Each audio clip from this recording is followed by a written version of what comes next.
and then you're able to like call down infinite stratagems. Basically, it uses up your stock of like some of them. You can call down like enough gadgets and support items for the entire squad. It's probably gonna get patched out pretty soon, but right now what's happening is the Illuminate are on their way to Super Earth. They're using their Meridian wormhole in order to get their troops through 3 different planets. I still can't remember what the first one. Something. Damn it. I am not the best at the Helldivers lore. Japan has linked all of these things, but I just haven't had the time to watch everything.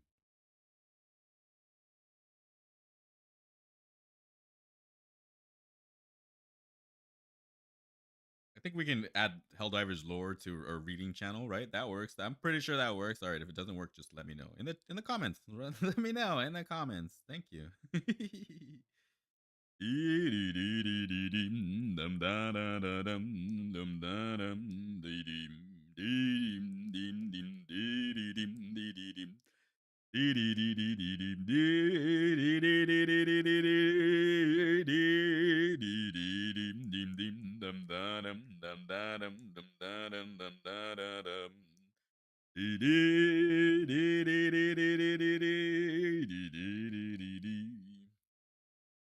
Widow's Harbor.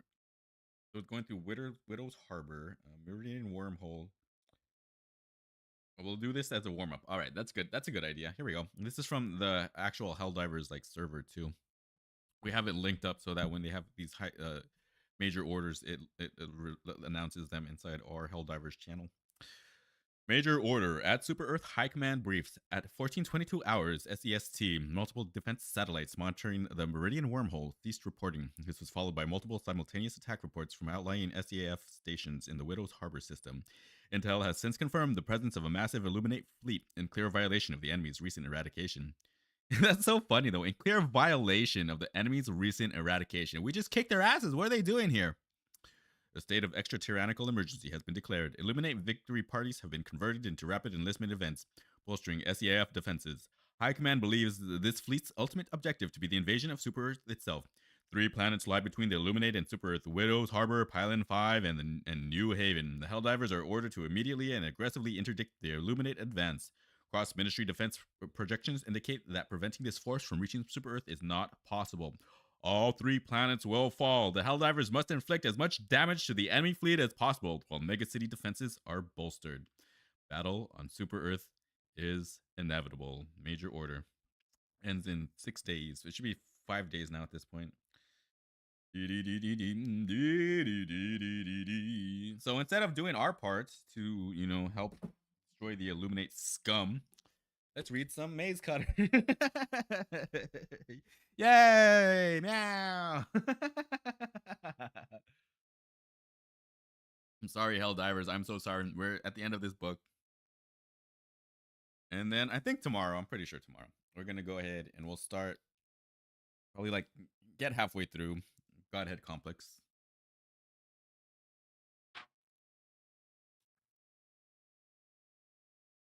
It seems to be about the same length. About 250 pages ish. Hello, hello, hello, and welcome back, everybody. I think we're just about ready to go. I'm done yapping about, meowing around. Part 4, poor parts.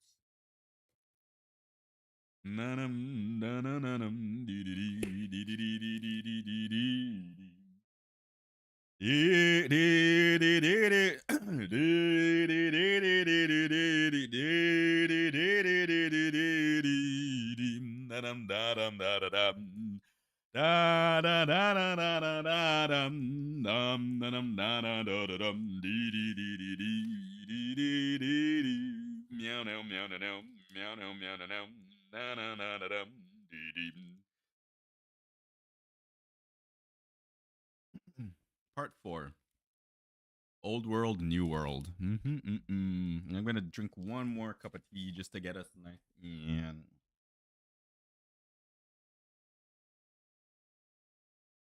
wet your whistle to keep on yapping, Stay hydrated, everybody. Even if you're not out there yapping, you need something to drink. Preferably something with less sugar. You know, less sugar is better. More water, less sugar. This is just water and leaves.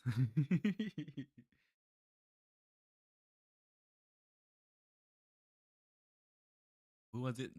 I think it was Evelyn. She says, "Oh yeah, that's just dirty water. Just dirty tea water. It's just dirty water.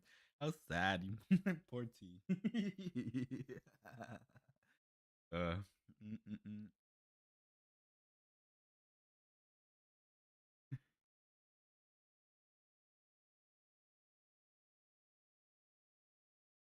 It's so hot. It's so hot.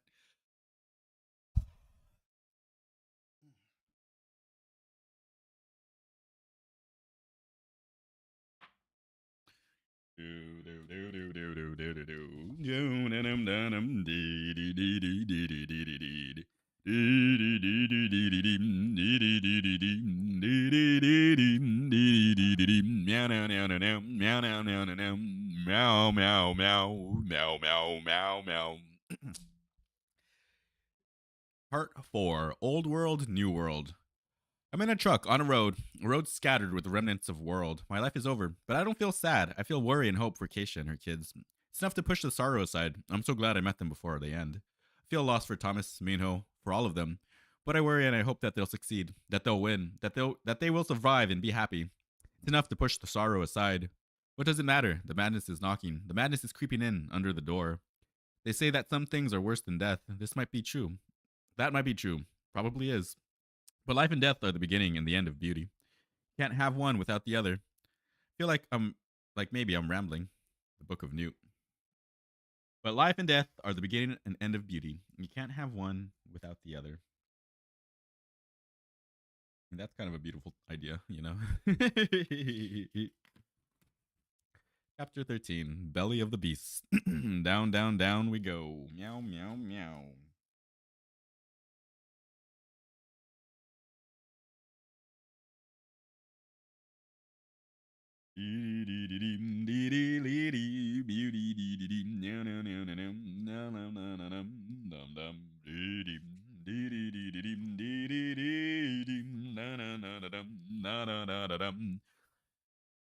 Just for like the mental tracker in my head, we have about like 60-ish pages to go.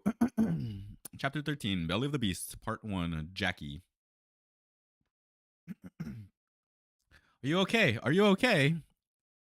Miyoko had her arms wrapped around Jackie, speaking those lines repeatedly into her ear.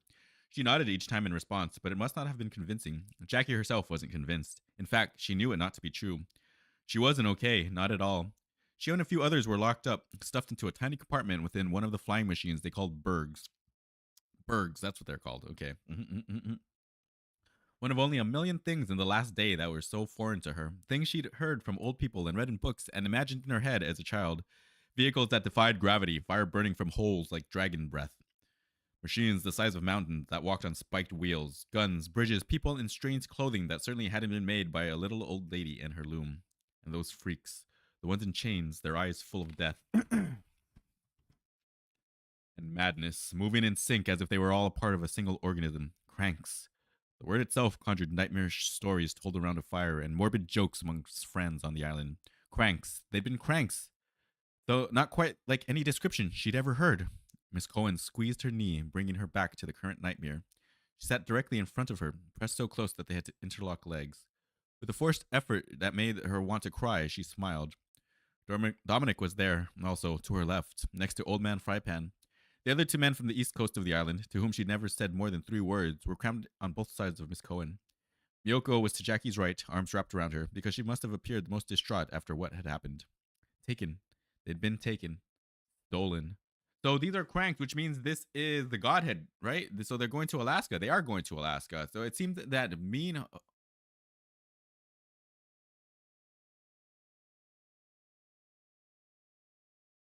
think they're orchestrating. I think Godhead is definitely orchestrating like everything, right? Right? It seems to be it. We don't have enough information to come up to a reasonable conclusion. Tell you that she could barely recall the details without shaking, without her mind pushing it away before shutting down again. But images flashed across her vision, even with open eye with eye. But images flashed across her vision, even with eyes open. The dyslexia, chat. I'm sorry. I think it's hereditary because my dad definitely had no. Is that true? How's the?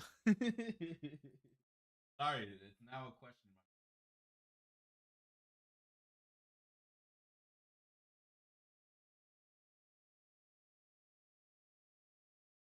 It is. Yes, dyslexia is considered to be hereditary. Studies have shown that it runs in families with significant genetic component. Twin studies have revealed that identical twins are most likely to have. Genetics are not the only factor contributing to dyslexia. Environmental factors such as early childhood experiences and education can also play a role. Um, all right, that's that. More you know. The cranks stepping closer and closer as one tightening the noose of their trap. The two walking machines dropped from the globe-shaped bergs like birthed animals, whirled and clanked, moving in ways she couldn't comprehend. The wheels and spikes turned in constant motion. There were strangers running around, dressed in black clothing that glinted like quartz in the sun.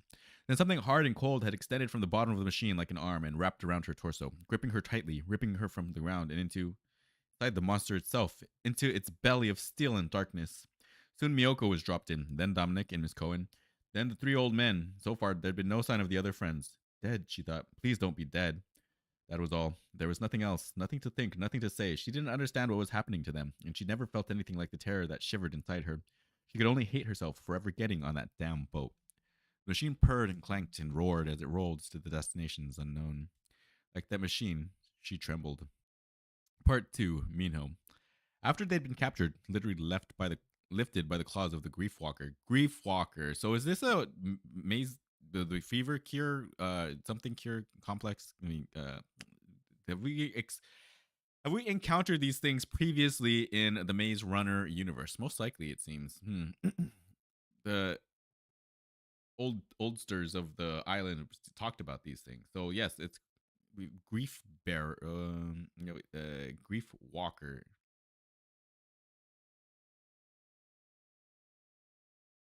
I don't know. We skipped too many books. We skipped too many books, chat. We just got to keep going.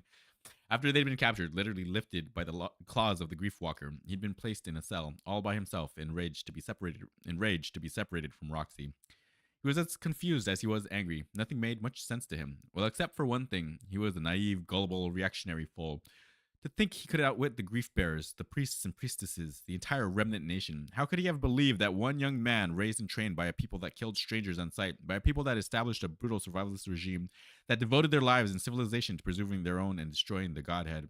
How could one man fight against that? What had he been thinking? That question was all he could think about. Door opened with a metal shriek. A man stepped inside. The door closed with a metal shriek.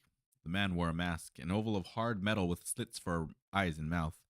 Orphan, bow your head, he commanded. Nice fellow. I'm Griever Barris. From this moment on, you have no room for error. One more mistake, no matter how small, and you're going to hell. He smiled at the double meaning. So this is the Remnant Nation. Okay, so that was our initial reaction. We thought it was the Remnant Nation. It is Remnant Nation. And we just gotta keep. I have no idea what the hell's going on. There's magical, fantastical machines that we've never encountered before. Minho is here being interrogated. We have what is it, Jackie? Jackie over there being captured inside grief walkers. Okay, setting the stage. Minho knew that phrase was used as an insult in the very old days. But this man with the mask, he meant it in a very literal way. Hell, the floor below, the lowest floor at the fortress, so near to the place where he'd saved the boy, where he saved Kit's life. He was brave enough to speak. Griever Barris, am I allowed to ask questions and be honest? I can still help with whatever it is you're trying to accomplish. What I did isn't what it seems, if you'll let me.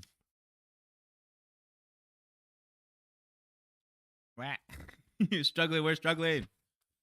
Explain, present my case. He despised having to grovel and beg like this, though he was no stranger to it. Please, just hear me out. The man slightly stooped, wearing the mask. The man slightly stooped, wearing the mask and rough robe that showed his humility. Took his seat on the other side of the small room, crossed his legs, then stared straight at the orphan. You were never this talkative back home in the fortress. The man's voice came to him muffled and distorted, an electric charge oddly buzzing, sparking against certain sounds in consonance. Almost robotic, though Minho had rarely seen such marvels of science. I'm certain I heard you say more words just now than in your entire previous life. Minho leaned forward against the restraints clapped around his hands and ankles. He closed his eyes and forced a few deep, penetrating breaths, holding them inside of his heart and lungs for a spell, then blowing it all out again.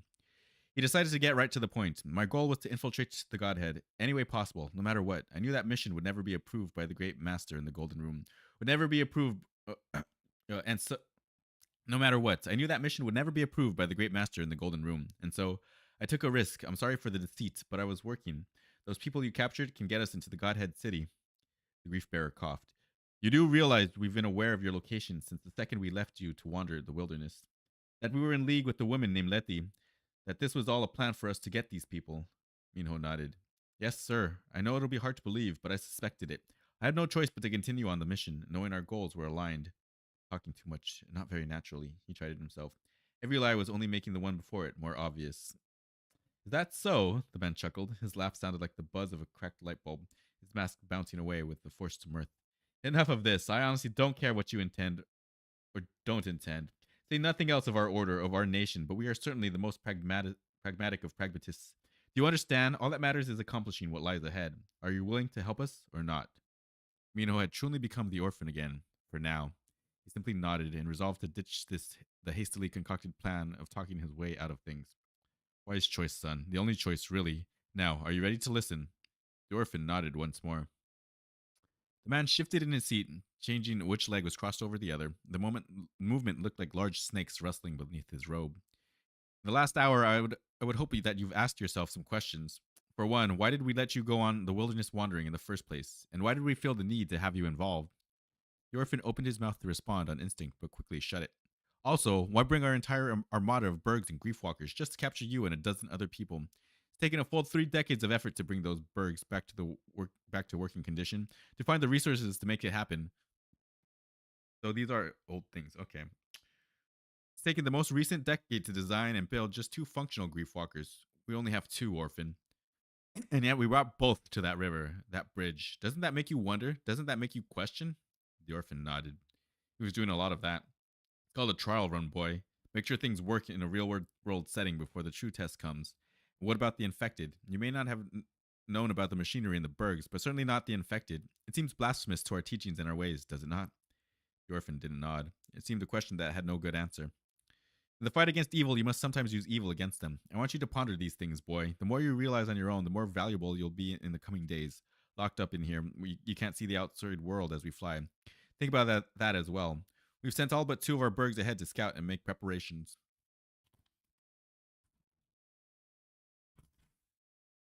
A few seconds passed, neither of them saying a word. The orphan felt a trickle of sweat slither down his cheek, leaving an icy trail. Grief Bearer stood up. I'll give you a hint, lad. We're not going home, not for a very long time. So settle in and we'll talk more. The door opened with a metal shriek. Beaver Barris, the man in the mask, stepped outside. The door closed with a metal shriek. Belatedly, the orphan nodded. Interesting. So they're definitely going to Alaska. I'm pretty sure we're on our way to Alaska.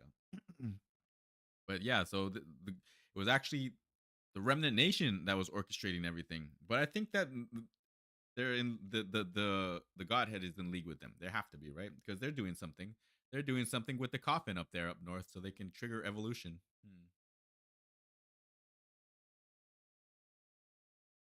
Part 3, Isaac. He was lying down on a thin mattress, a bit narrow and a little bumpy. His hands and feet were chained to the railings of the bed, maybe to protect him in case he had a bad case of the sleepwalks. Or another idea might be he'd been captured by a giant dinosaur of a machine with wheels and spikes and claws. Someone had called it a grief walker, and was now imprisoned in a berg with a bulbous belly and modified containment cells. Sedina had a cot of her own right next to Isaac, only a few centimeters of gap in between. She lay on her side, watching Isaac, not taking her eyes off him, even if he closed his own for a while. Trish was on the other side of her, pressed close, arms wrapped around her stomach. It was a sweet sight within the rattling, clanking, jostling, impossibly loud hellhole of unsweetness that was this berg. No one else was in the room. All of it, all of it, made for a very unpleasant day. With every twitching muscle in his body, he wanted to be back home, back on the island, squirreling his way through the streets and down the beach, to the forge where he could singe his hair and soak his skin with sweat, and beat the living daylights out of red hot, very large things.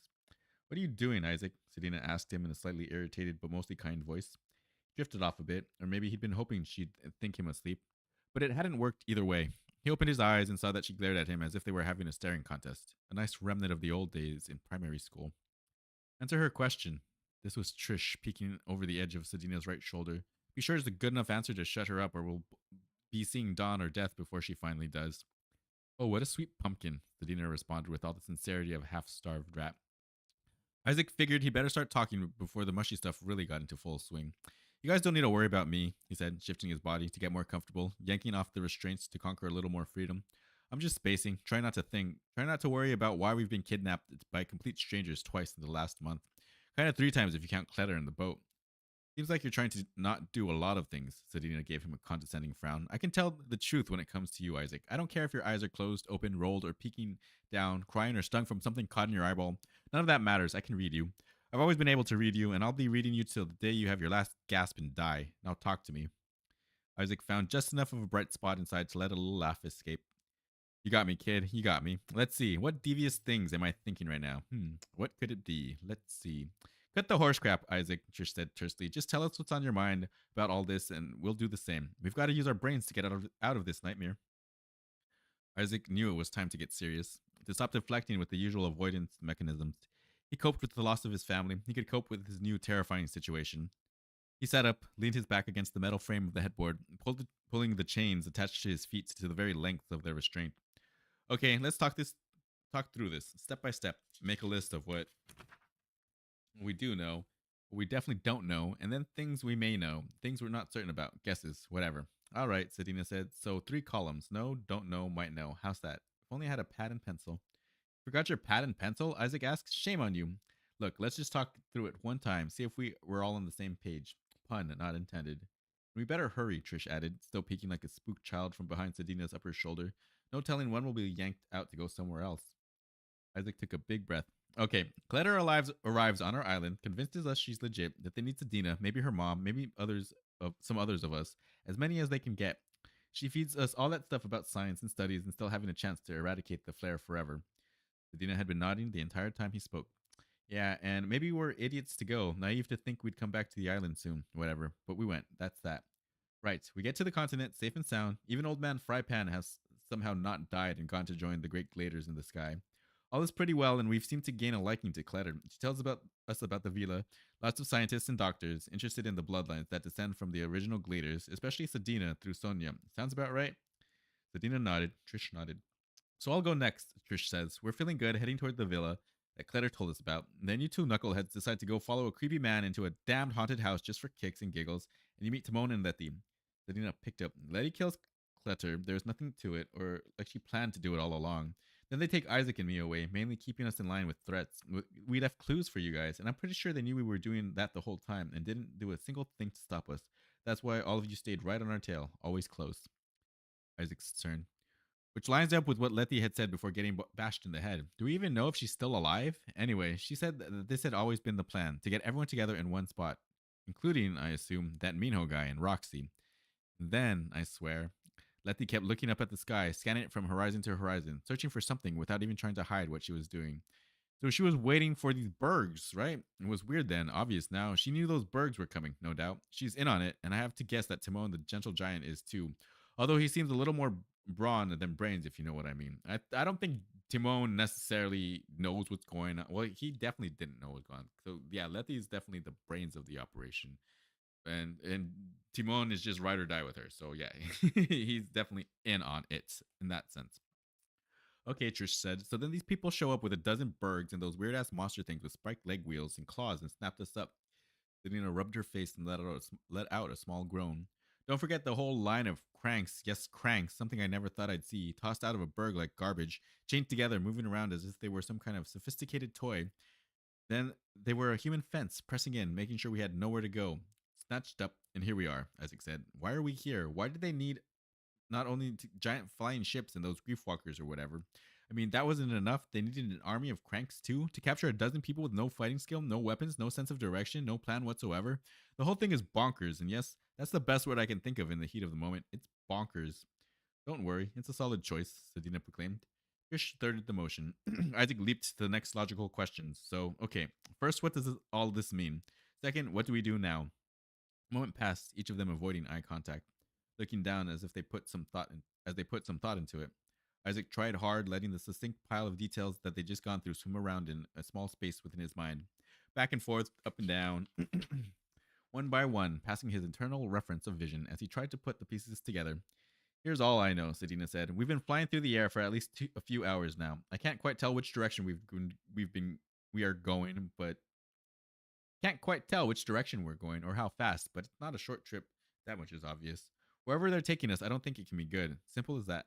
Simple as that, Trish agreed. Simple enough, I guess, Isaac whispered, not sure it was simple at all. So, what's your point? Trish and Sadina looked at each other, then both turned their gaze to Isaac. Sadina spoke.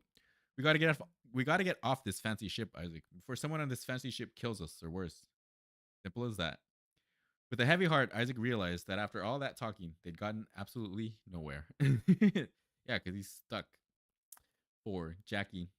Hours in that little cell, crammed in with all those bodies, breathing each other's breath, smelling their odor and sweat and feet and all manner of unpleasant things, and listening to their whimpers and cries and silent prayers. It all added up for Jackie. Hours, barely able to find air to suck into her lungs. There had been a lot of movement after being captured, enough to make her stomach jump into her throat, especially one particular shudder and jolt that made her think the machines had been pulled back into the bergs, and the bergs had once again taken flight. Flight. Flying. It was beyond her capacity to envision, and yet she was doing it, flying above the earth. Finally detached herself, closed her eyes, thought of better places, refused to respond to any physical stimuli or noise or voice. She pretended absolutely that she simply wasn't present and accounted for. Hours. The door opened. Cool, swirling air whooshed into the room, so clean and full of oxygen that Jackie teared up as she sucked in breath after breath, and pulling them deep, deep into her chest, holding it there, sighing it out into a gush, ready to start over again. She instantly felt better, but the insurmountable, crushing weight of her worries remained all the same. A man dressed in a robe of coarse material darkened the small space revealed by the door, silently watching for far too long to seem normal. Bright light shone behind him, and the whirs and beeps and hums of heavily running machinery grew much louder. The robed man had an odd mask on his face, an oval of hard plastic or metal, slits for eyes to see and a mouth to speak and breathe. Creepy as hell, this guy. Who speaks for this group? The man asked. I need a representative. What an unfeeling thing to say, Jackie thought, knowing the uncertainty and terror they must all feel. But not a word of compassion or empathy. It was something to grasp, something to hold on to. She could hate this man and yank herself from the swamp in which she'd sunk. Everyone but Miyoko was asleep, knocked out from exhaustion and fear. I'll do it, she said weakly, but raising her hand to make it clear she volunteered. Miyoko gaped at her, maybe the only person more surprised than she was herself. What are you doing? She asked, probably wondering what had come over this deflated person she'd been comforting for hours. Cohen or one of the council members should do it, or make Dominic go. He's the biggest. Bugged Jackie, but solidified her decision. I don't think we need older or bigger right now. I think we need smarter. Miyoko smiled at that and then reacted in the best way possible. She nodded firmly.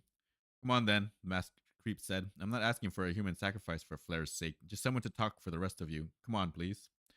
Jackie couldn't read the man. Maybe he was just an errand boy. Regardless, she stood up, shook away the fear that had tried so hard to drown her in the last few hours, and followed him out of the cell. Part 5, Minho. A young woman was brought in, dark of skin, hair, eyes that burned with emotion, though he couldn't quite tell what the emotion was. Something between childlike fear and murderous rage. She had a long, thick braid of hair draped over one shoulder. Weaver Barris saw to it that she sat in a chair across the table from the orphan, then quietly slipped out. The orphan had been told what to do, but the deepest workings of his inner machinery clanked against his heart, dismayed that Roxy wasn't the one sitting in front of him. He needs to know that she's okay, chat. What's your name? He asked. Jackie, what's yours? He had one of those life-defining moments then, a moment that lasted less than a second. He considered several options at once. He chose. I think you already know. Minho. He paused, half expecting her to show amazement that he'd committed such a blasphemy as to name himself openly. And he knew they were probably watching, listening, so it had been an incredibly risky calculation. But that's what it was exactly, a calculation. Showed too much resignation, and they couldn't possibly believe that he'd repented of his subordination. Yes, Minho, that's right, she replied with a forced smile. I like it. Your parents must have really thought you'd turn out pretty great. Looks like maybe you didn't, though. She gestured at the walls of the small room, obviously meaning much more. I don't have parents. She showed no pity at that. He had to remind himself that she assumed he was one of the bad guys. Worse, she was right, which only made him all the more resolved on what he must do. They want you to tell us about the group you came with, especially the one named Sadina. Came with, she repeated. The group I came with? I think you meant to say the group that your people captured with a giant, horrible claw of metal. What is this anyway? You're barely older than I am. Why are you in charge? I'm not. Frustration stretched his nerves so thin he worried they'd snap. They must have thought you'd feel more comfortable around someone your own age. Look, that doesn't matter. We have about 3 hours before we get to where we're going. That's 3 hours they've given us to talk. You don't have to tell me anything right away, but he sighed, ashamed of the sweat that had broken out on his forehead. He wanted information from her, and yet not for the reasons that Griever Barris requested it. Minho wanted to know who these people were and where they'd come from. He needed to know. Information might prove to be the only real weapon he could wield in the new plan slowly formulating in his mind. For Roxy, for him, for everyone. He's thinking maybe I can get us all out of here if we have the right kind of people. I don't really care how we do this, he said. I'm just an underling, and I'm doing what I was asked to do. Telling us things can only help you. You're not the enemy to them, and they shouldn't be the enemy to you. It's, she interrupted him. The enemy of my enemy is my friend. Something like that? He nodded. Yeah. So who's the enemy? Who's your enemy? And mine, apparently. Mino had to tread carefully. The Godhead. Heard of them? Jackie showed a crack in her shell for the first time. So you have, he said. Listen, that's what this is all about. The Godhead. You talk to me, and I'll talk to you. It can only help the both of us. She didn't answer at first, eyeing him long and hard.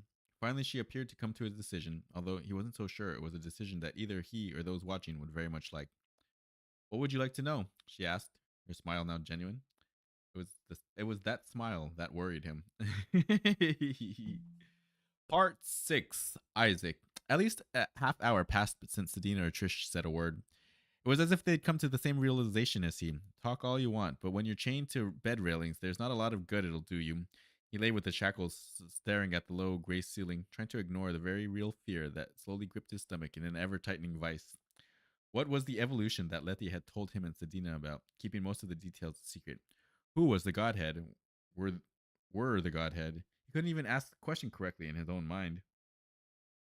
He doesn't know if they exist still or if they've been destroyed, right?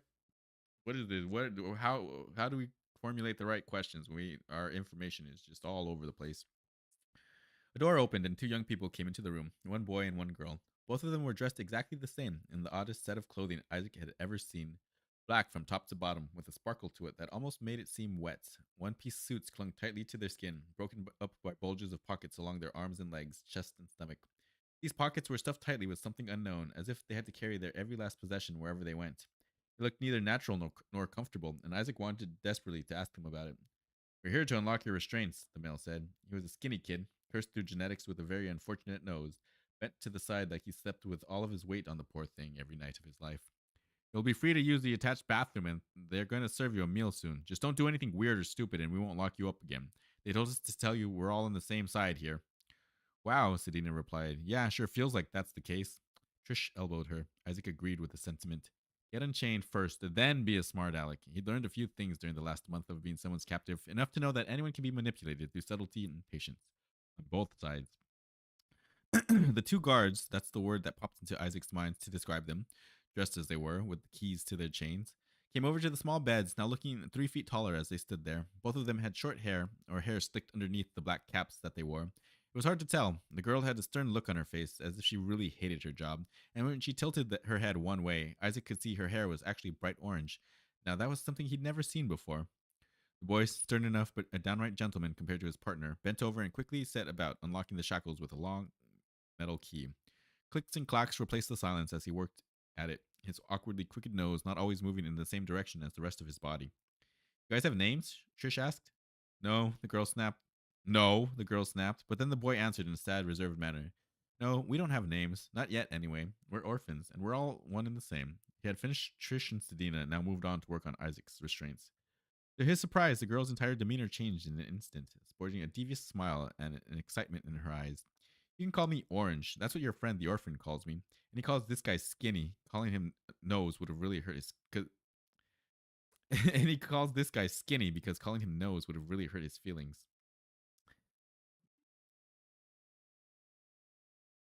That's what your friend the orphan... That's funny that they... they're talking about Minho, obviously. So Minho... They all know that Minho's weird because he gives everyone names, right? That's just mean. The boy named the boy known as Skinny muttered. You guys will find that Orange is a very interesting, adventurous, humorous person, and that I'm pretty much the most boring human being ever born. With a satisfied sigh, he unclasped the last lock on Isaac and stood up. Will we call your orphan friend happy behind his back because he's the exact opposite of that. When he has bad when he has a bad day, he likes to beat his fists against the stone wall until his knuckles bleed. But he's not all that bad. Sometimes he shares his food. Wait, Selena said, rubbing her eyes, now sitting on the end of her bed, almost touching the one named Orange with her knees. Wait, just wait. Lots of questions here. But who is this orphan friend you keep talking about? We don't have an orphan friend, unless you're talking about Isaac. Oh my god, poor Isaac. She reached back and squeezed his hand. But you say the word like it's some kind of title, and the same as you. I promise we don't have any friends who walk around bragging that they don't have names or parents. But he was with you when our Bergs arrived, Skinny said. You mean that Minho guy? Trish asked. That crazy dude that climbed out of the river with a log and bashed Letty over the head? The guy who showed up with his grandma? The questions were enough to make both Skinny and Orange look perplexed. His grandma, Skinny repeated, as if that might be the strangest word uttered in the entire conversation. Let's get on with it, Orange said. We only have a couple of hours before we get to Alaska, and we better get a move on. I knew it! We're on our way to Alaska. Proven. We've... Okay, nailed it. Alaska? Isaac, Trish, and Sedina said all at once. No more questions, Orange commanded. It's not our place. Get cleaned up, use the bathroom. We'll be waiting at the door. You have 15 minutes. Isaac and his friends stood up, stretched, made annoying moans and grunts as they did so. Selena pointed at the black, sparkling material wrapped around Orange's body like a second skin. What's with the weird pajamas? You guys ever take those off? Orange frowned, but Skinny seemed willing enough to share. They're called artillery suits. Not many orphans are trained on how to wear them and use them, but we are. Maybe someday you three can be as cool as us. They're a lot of fun, in practice anyway. Probably not so much if we ever had to use them. He didn't finish and appeared to regret opening his mouth in the first place.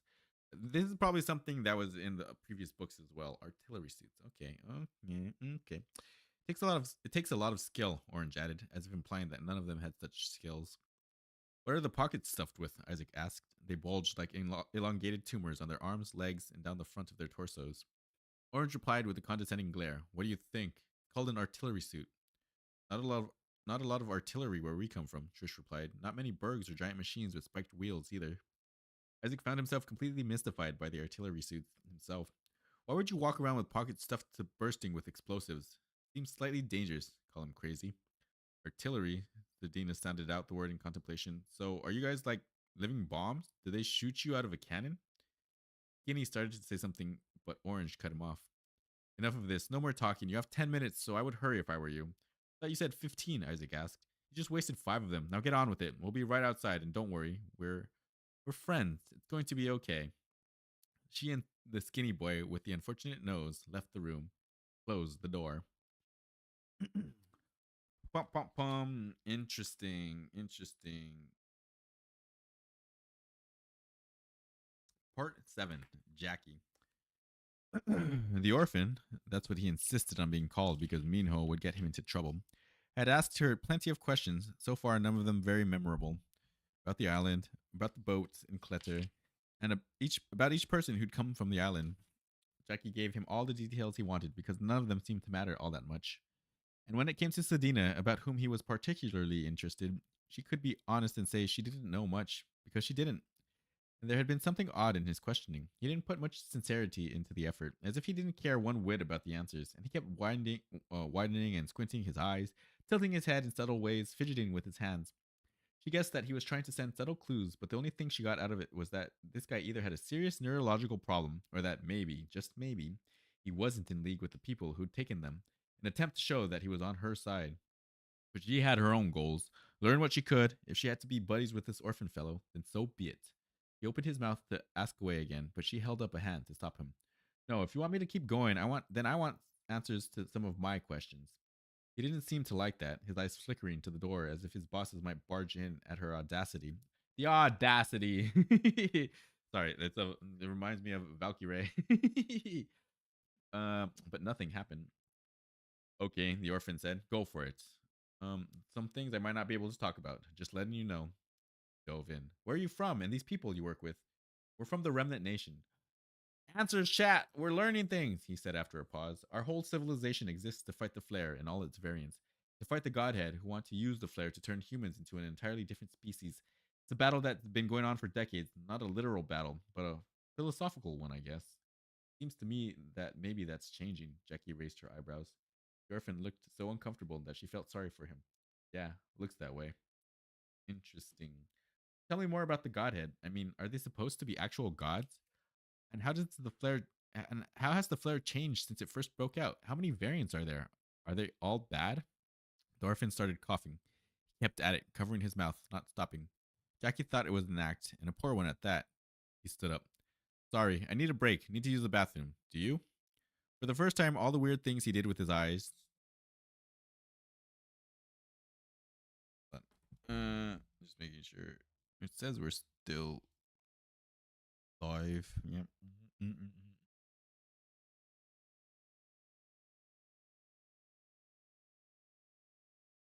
Double checking. Yeah. Okay, perfect.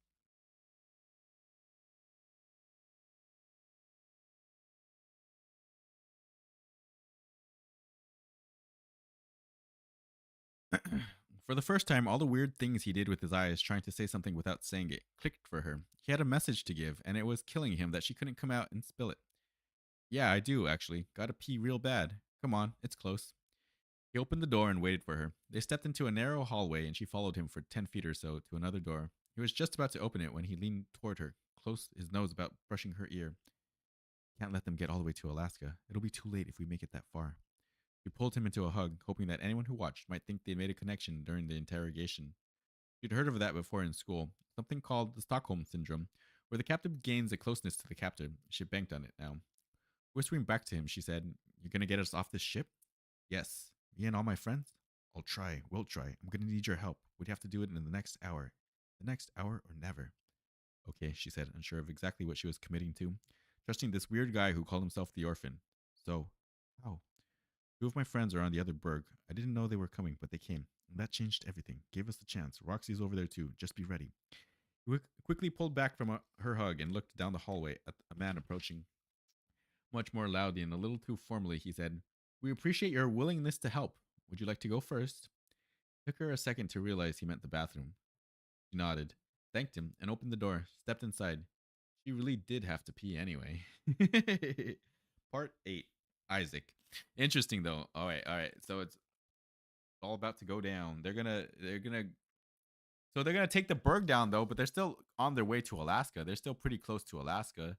So Minho, well, his plan was always to make it to Alaska. So he wants to make it to the Godhead. So okay, so this actually worked out for him pretty much because all this driving that they would have had to do, gas station stops, that they're doing it all in one go, and now he can take them down, maybe like leave them really really disabled out there in the snow, and continue his journey on to the Godhead, which puts the other group in a very weird place because that group they want Sedina for the evolution, for evolutionary or whatever they're planning to do.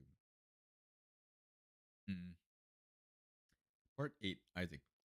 He didn't know how he felt about this Skinny and Orange, the two guards with the funny names, but they moved several notches up the rankings when they put a plate of steaming hot food in front of him.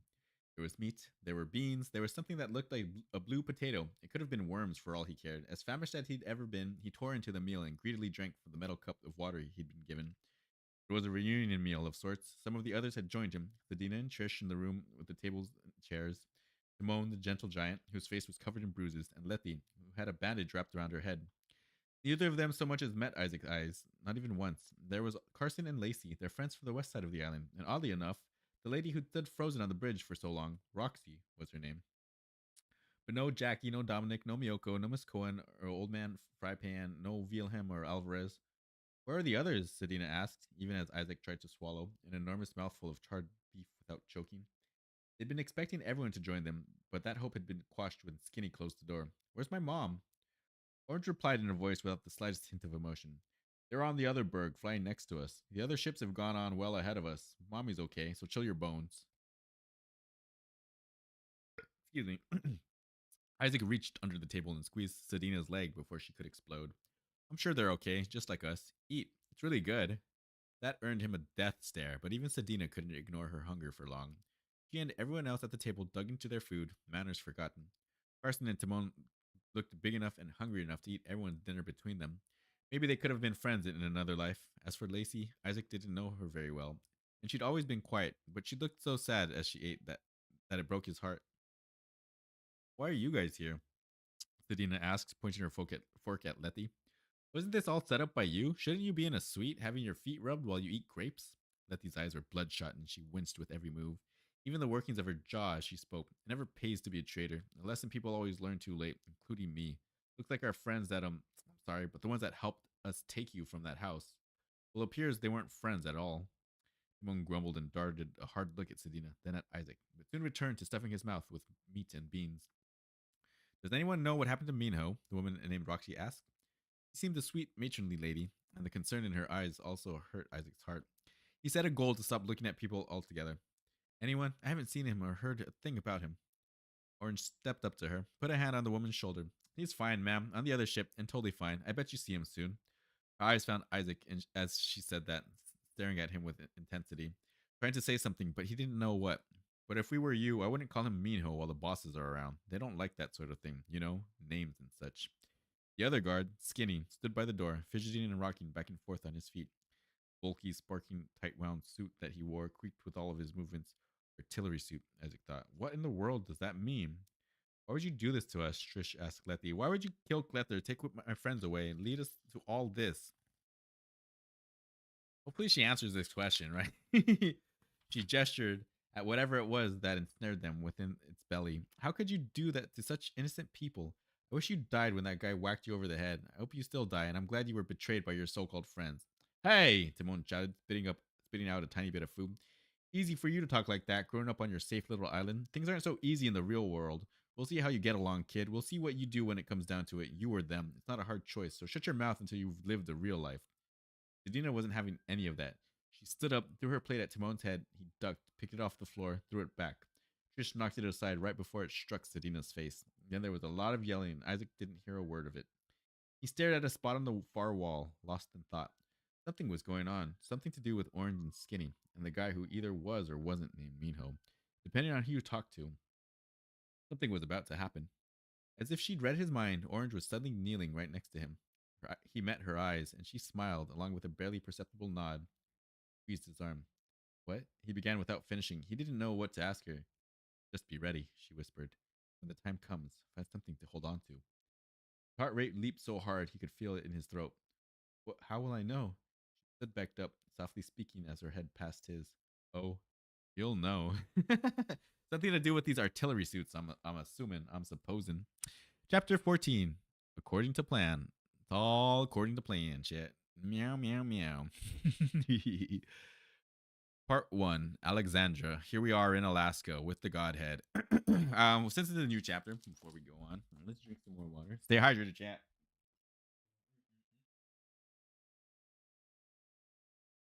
Oh, maybe you don't need as much as I do, but I'm yapping, so down it goes.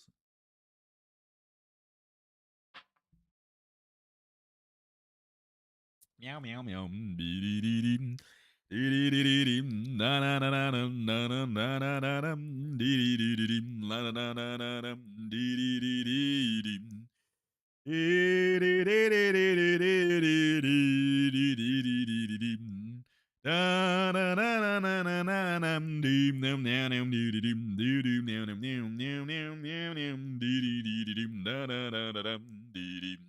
Alexandra. It was happening today at noon, finally, after a solid month of meticulous planning. Manus sat in a chair just a few feet in front of her. No one else was in the room, and only Flint still remained in the residence, waiting in the front hall. The amount of deceit, the amount of stealth and secrecy, the amount of sheer guts, all that had been expended and risked in the last month was almost beyond her flare-enhanced comprehension. It truly surprised her that she hadn't been caught, that her head wasn't on a pole somewhere, like in medieval times, glaring with rotted eyes at the people as a warning. Medieval times. That gave her a whimsical thought. Manus, you know what? In ancient days, I hear the kings would often say, "Bring me their heads." Do you think that's true? He looked at her like she'd lost her mind. Madness. She imagined him thinking it. The word was like a wounded animal inside her head, screaming in pain. pulsing with its own heartbeat. Madness, the greatest fear she'd ever known. Just answer the question, Manus. He shrugged. Yeah, it seems like I read that somewhere. What the hell? Shouldn't we be finalizing things, not doing history lessons? She bristled at that. This man had been given a lot of leeway. She needed him far more than he could ever even guess. But it still bothered her greatly. Once this was all over, careful, Manus. My point is this. That's what I want. I want you to bring me back his head. It's the only way I can know for sure. The only way. His eyes found the floor, and she assumed he was trying to hide his frustration.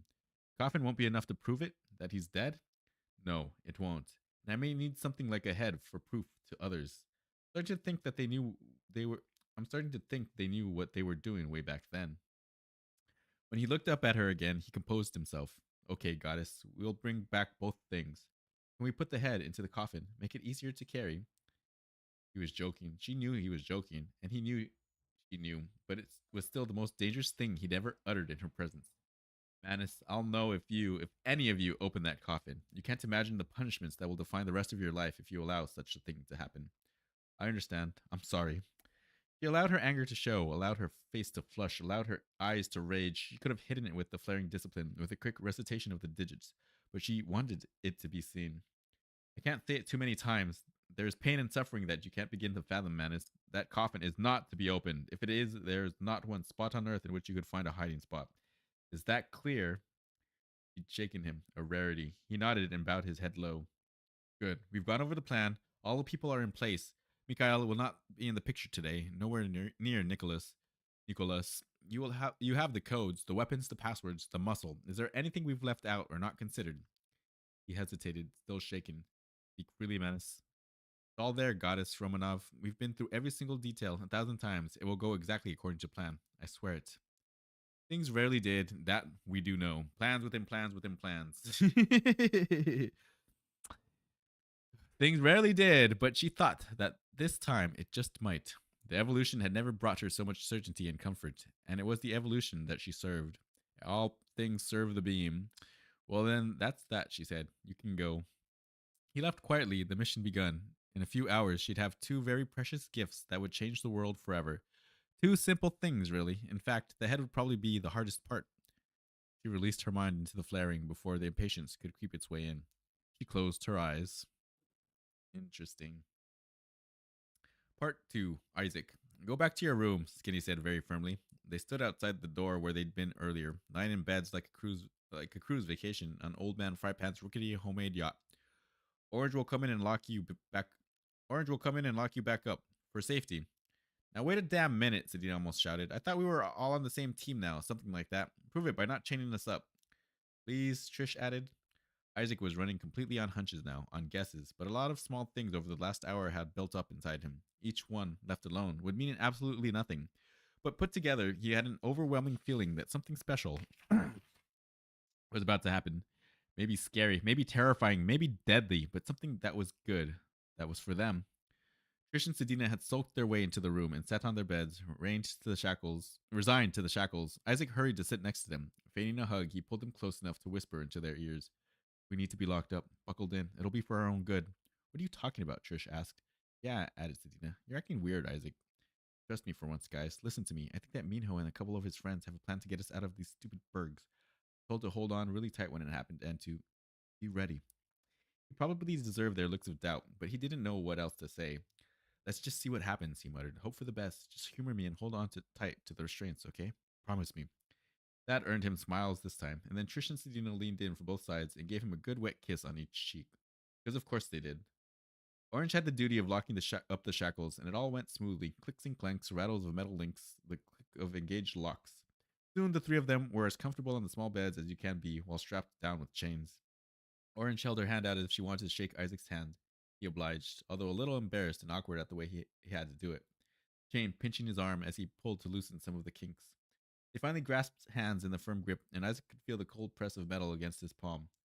Orange let go, giving the object one last push with her index finger to make sure Isaac got it, and knew he was supposed to get it. Try to steal a nap, guys, she said as she walked toward the exit. Life's gonna be crazy pretty soon. Until then, don't move. She left and closed the door behind her. Isaac looked down at what lay in his hand. A very large key. And It's all starting to happen. All the gears are starting to turn. Everything's coming into play. Part three, Minho.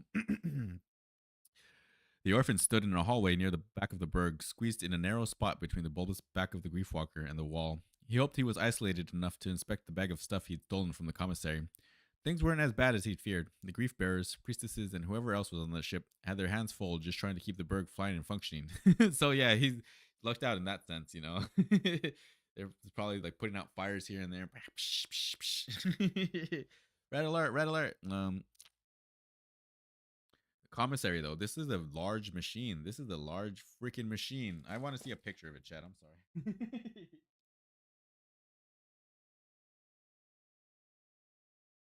It's not a spoiler because it's from. It's just like a little overcraft. Commissary. This does not look like it's big enough to have a commissary. Supposing this is a picture from the movies. Scorch Trials, Death Cure. Yeah, Scorch Trials and Death Cure. It's in both of those.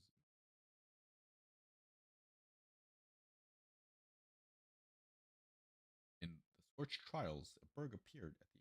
Okay, well that's ruining spoilers for me. So I mean, you probably already know, chat. You probably already know if you're watching this stream. The top of a berg at tonight.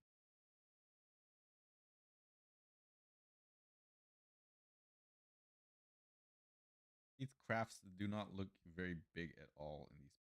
They fit in giant like walking machines. What do you mean? What do you mean? What are you talking about? How does that work? Okay, so that yeah, they look bigger from that section. All right, maybe. All right, maybe. We'll suspend our disbelief for a second here.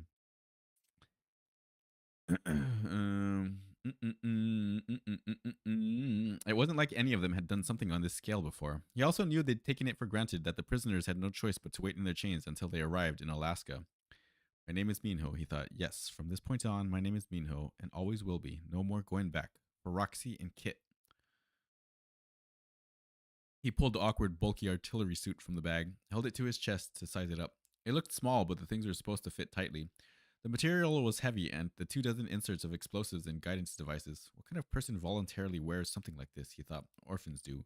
Orphans and former orphans named Minho. It took a while, with lots of yanking, the crystal flecked material and wiggling every body part, but finally he was set, fully wrapped in the most dangerous suit in the world. He reached into the bag and pulled out a smaller bag. This one was full of tiny capsules of explosive, each of them rigged with a simple mechanical timing device. He took a deep breath. He took a breath, a deep one, then another, then another. He thought of the note left in his quarters by Orange and Skinny, explaining the plan and that Roxy was safe. It was a good plan. They had at least a 50-50 chance of surviving it. Nice. I like them odds. He reached for one of the explosive capsules and jammed it into a crevice at the bottom of the wall. He set the timer. It was on. It was really on. Blow up this freaking berg. He stood up and headed for the confinement cell. Part 4, Jackie. Once again, they were all crammed into the tiny room like chopped wood in a stove, just waiting for someone to throw in a match to ignite the whole bunch. They were all there as she had left them. Old Man Frypan, Miss Cohen, Miyoko, Dominic, the 2 council members. They, of course, battered her with questions when she returned from the meeting with Minho, aka the orphan. Why didn't you wake me up? Miss Cohen had asked, but not with much strength. Oh, why didn't you wake me up? Miss Cohen had asked, but not with much strength. Sedina's mom was weak and tired, despite the food they had brought while Jackie was gone. Wilhelm and Alvarez stayed silent, probably ashamed that a young person had gone in their place. Glad you're safe, Redpan had uttered several times. I was worried sick. Such a kindness from a man she'd barely known until the boat voyage. Tell us what happened, Miyoko said, finished off a chunk of hard cheese. Each of them had been given a sack of dried meat, cheese, and bread.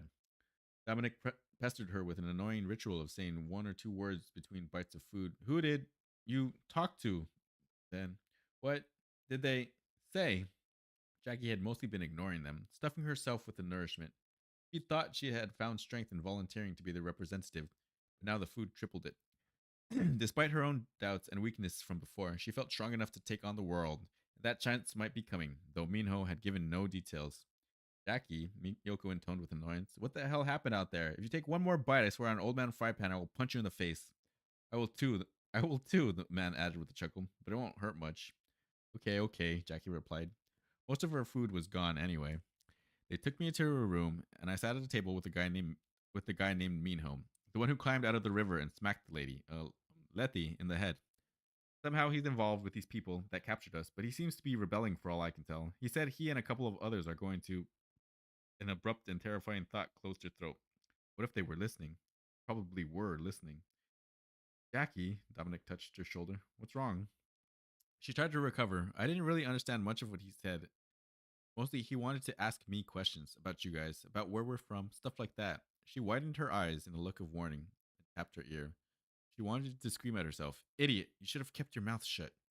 Someone rapped on the door, a quick series of metallic knocks that made her heart ball up into a fist. Like clockwork, she thought. I said too much. Now they're here to take me away, throw me out of a flying machine. But when the door opened, Minho stuck his face in.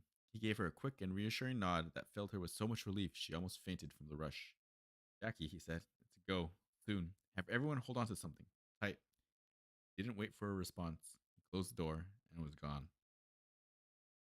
So, yes, this flying this berg is definitely a lot more taxing than they're letting on. Minho is able to get away with all these things. Orange and Skinny are over there setting up their side. Yeah. Maybe they were tracking Minho pretty well, keeping an eye on him and everything. But were they able to record him? Yes. I don't think they have these listening devices. They probably don't have these listening devices. Bergs. But a berg would a berg have a listening device? I mean, a special kind of berg, right? I don't think like normal standard models would have those installed. Okay, yeah, so they're probably safe. They are probably safe. But there's always things never go smoothly, right, Chad? There's a possibility. There's a possibility that they do know that they were listening in, and that this is all part of their plan still, which it probably is. All right, reading on part 5. Isaac. He hadn't taken his eyes off the key since Orange had passed it over with a handshake. Some part of him worried the silver of cut metal would magically disappear if he glanced away. When are we supposed to unlock ourselves? Trish asked. What's supposed to happen? Isaac, Sedina asked when he didn't respond, gawking at his new talisman. I I don't really know. Orange just told me to be ready and that we'd know. Know what? Trish asked. So once the bird crash lands, that's when you go free. There you go. We figured it out. I don't know. This made him laugh, though it sounded slightly hysterical to his ears. But they must be planning on a bumpy ride because she wants us to stay locked up till until whatever. Well, put it in your pocket, Sedina said, pointing at his raggedy pants as if he didn't know what a pocket was. We don't want to lose it. You think? He responded. More than you do usually. More than you do usually, she sighed then, a weighty one that he'd heard from her before. Usually before she was about to say something serious. I love you, Isaac. I hope you know that. Trish and I both do. Somehow we're gonna get through this and we're gonna do it together. He found the strength to say, I love you guys too. Cheesy, aren't we? Cheesy is the only way to go, Trish said. I love you, chat. You're doing great. You're fantastic. You're amazing. Thank you. Isaac finally slipped the key into his front pocket. The thing was a large, solid piece of metal, like something from an old castle. It's hard to believe we were just. It's hard to believe what we were up to just a couple of months ago. I mean, did we ever really live on an island and not worry who was going to kill us or hurt us every hour of every day? It was kind of boring if you think about it, Selena said. Trish scoffed. I miss being bored. Yeah, me. The world around them jolted. A hard bounce that threw Isaac to the limit of his chains. His head bounced off the wall. Sedina shrieked. Trish yelled something that was drowned out by another jolt and bounce, accompanied by a terrible grating sound of metal scraping across metal. Isaac reached for the railing of the bed, dazed in the sudden movement and noise. His fingers had just brushed the cold steel when the room tilted some more. He was thrown against the resistance of the chains again, pain biting into his arms and legs. And then the ship was falling, his body floating up from the bed as if gravity had disappeared from the earth. Hold on! Sedina screamed. Part 6. Minho. Noise, spinning, nothing else. Mino had just left the containment cell, had just told Jackie and her friends to hold on and get ready. Had just gathered his courage to ignite another explosive and charge the cockpit of the Berg. Mino has the plan. Mino has the but this was the plan of Orange and Skinny. That's crazy that they came up with this. It's so cool. Good for them. Minho really inspired revolution over there. Yeah. It just gathered his courage to ignite another explosive and charge the cockpit of the Berg. When he found himself flying through the hallway as if left and right had become up and down, he slammed into a wall that moments before had been in front of him, not beneath him. He crumpled his legs and rolled as if he'd been trained, then grabbed onto a railing and made his as he'd been trained, then grabbed onto a railing and made his arms rigid, waiting to see if the ship righted itself. But it didn't. The ship was in a fast tumble, rotating 3 full times before he lost track and fought back the nausea surging up his throat. There were so many sounds of groaning steel and breaking glass and people screaming that it all became an unbearable noise, made him wish he could let go and cover his ears. But his body flopped around with the changes in direction and gravity, and holding on became the only thing left to do. What had happened? What had gone wrong? The ship righted itself for a moment, then fell into a steady dive, the roar of the engines now overpowering all the other sounds. His feet settled against the floor of the hallway, now tilted at roughly a 45-degree angle. The berg shook violently, surely ready to rip apart at any second. The turbulence became too much, and he lost his grip on the railing, sliding down the floor until he hit a door, which opened on impact. Maybe the berg was too old and they didn't fix it properly?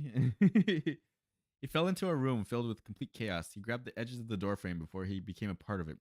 Wind rushed and roared, seemingly from all directions at once. Debris and boxes and scraps and ruins of all manners of things churned through the air, swirling in circles as if caught in a tornado. A gaping hole had been torn in the side of the berg with horror, and with horror he saw the world outside. The slanted line of the horizon, objects and birds whipping by as the ship plummeted, moving even closer to the ground. The edges of the hole were jagged and sharp, the torn petals of steel bent inward as if a cannonball had been shot through the skin and frame of the craft.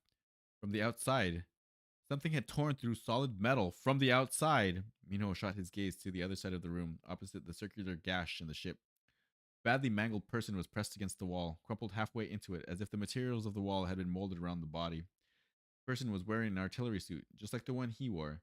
The head was smashed, the arms and legs twisted at weird angles, blood everywhere. Several of the explosive packets within the suit had exploded, tiny scraps of cloth flapping in the wind, along with the tiny wires of the obviously failed guidance devices. Almost nothing of the victim was intact enough to be identified with ease, but the face, as mangled as it was, had a very familiar nose, and the body, even padded by the artillery suit, had belonged to a very thin human being. Minho, his hands hurting from how tightly he gripped the doorframe, his legs muscles shaky from the effort of planting his feet against an angled floor, could only stare. Is that? It was. Definitely was. It was his friend Skinny. Poor guy. Poor guy. What the heck happened? What? Why is he here on this ship and dead? What the frick? Poor guy. Poor guy.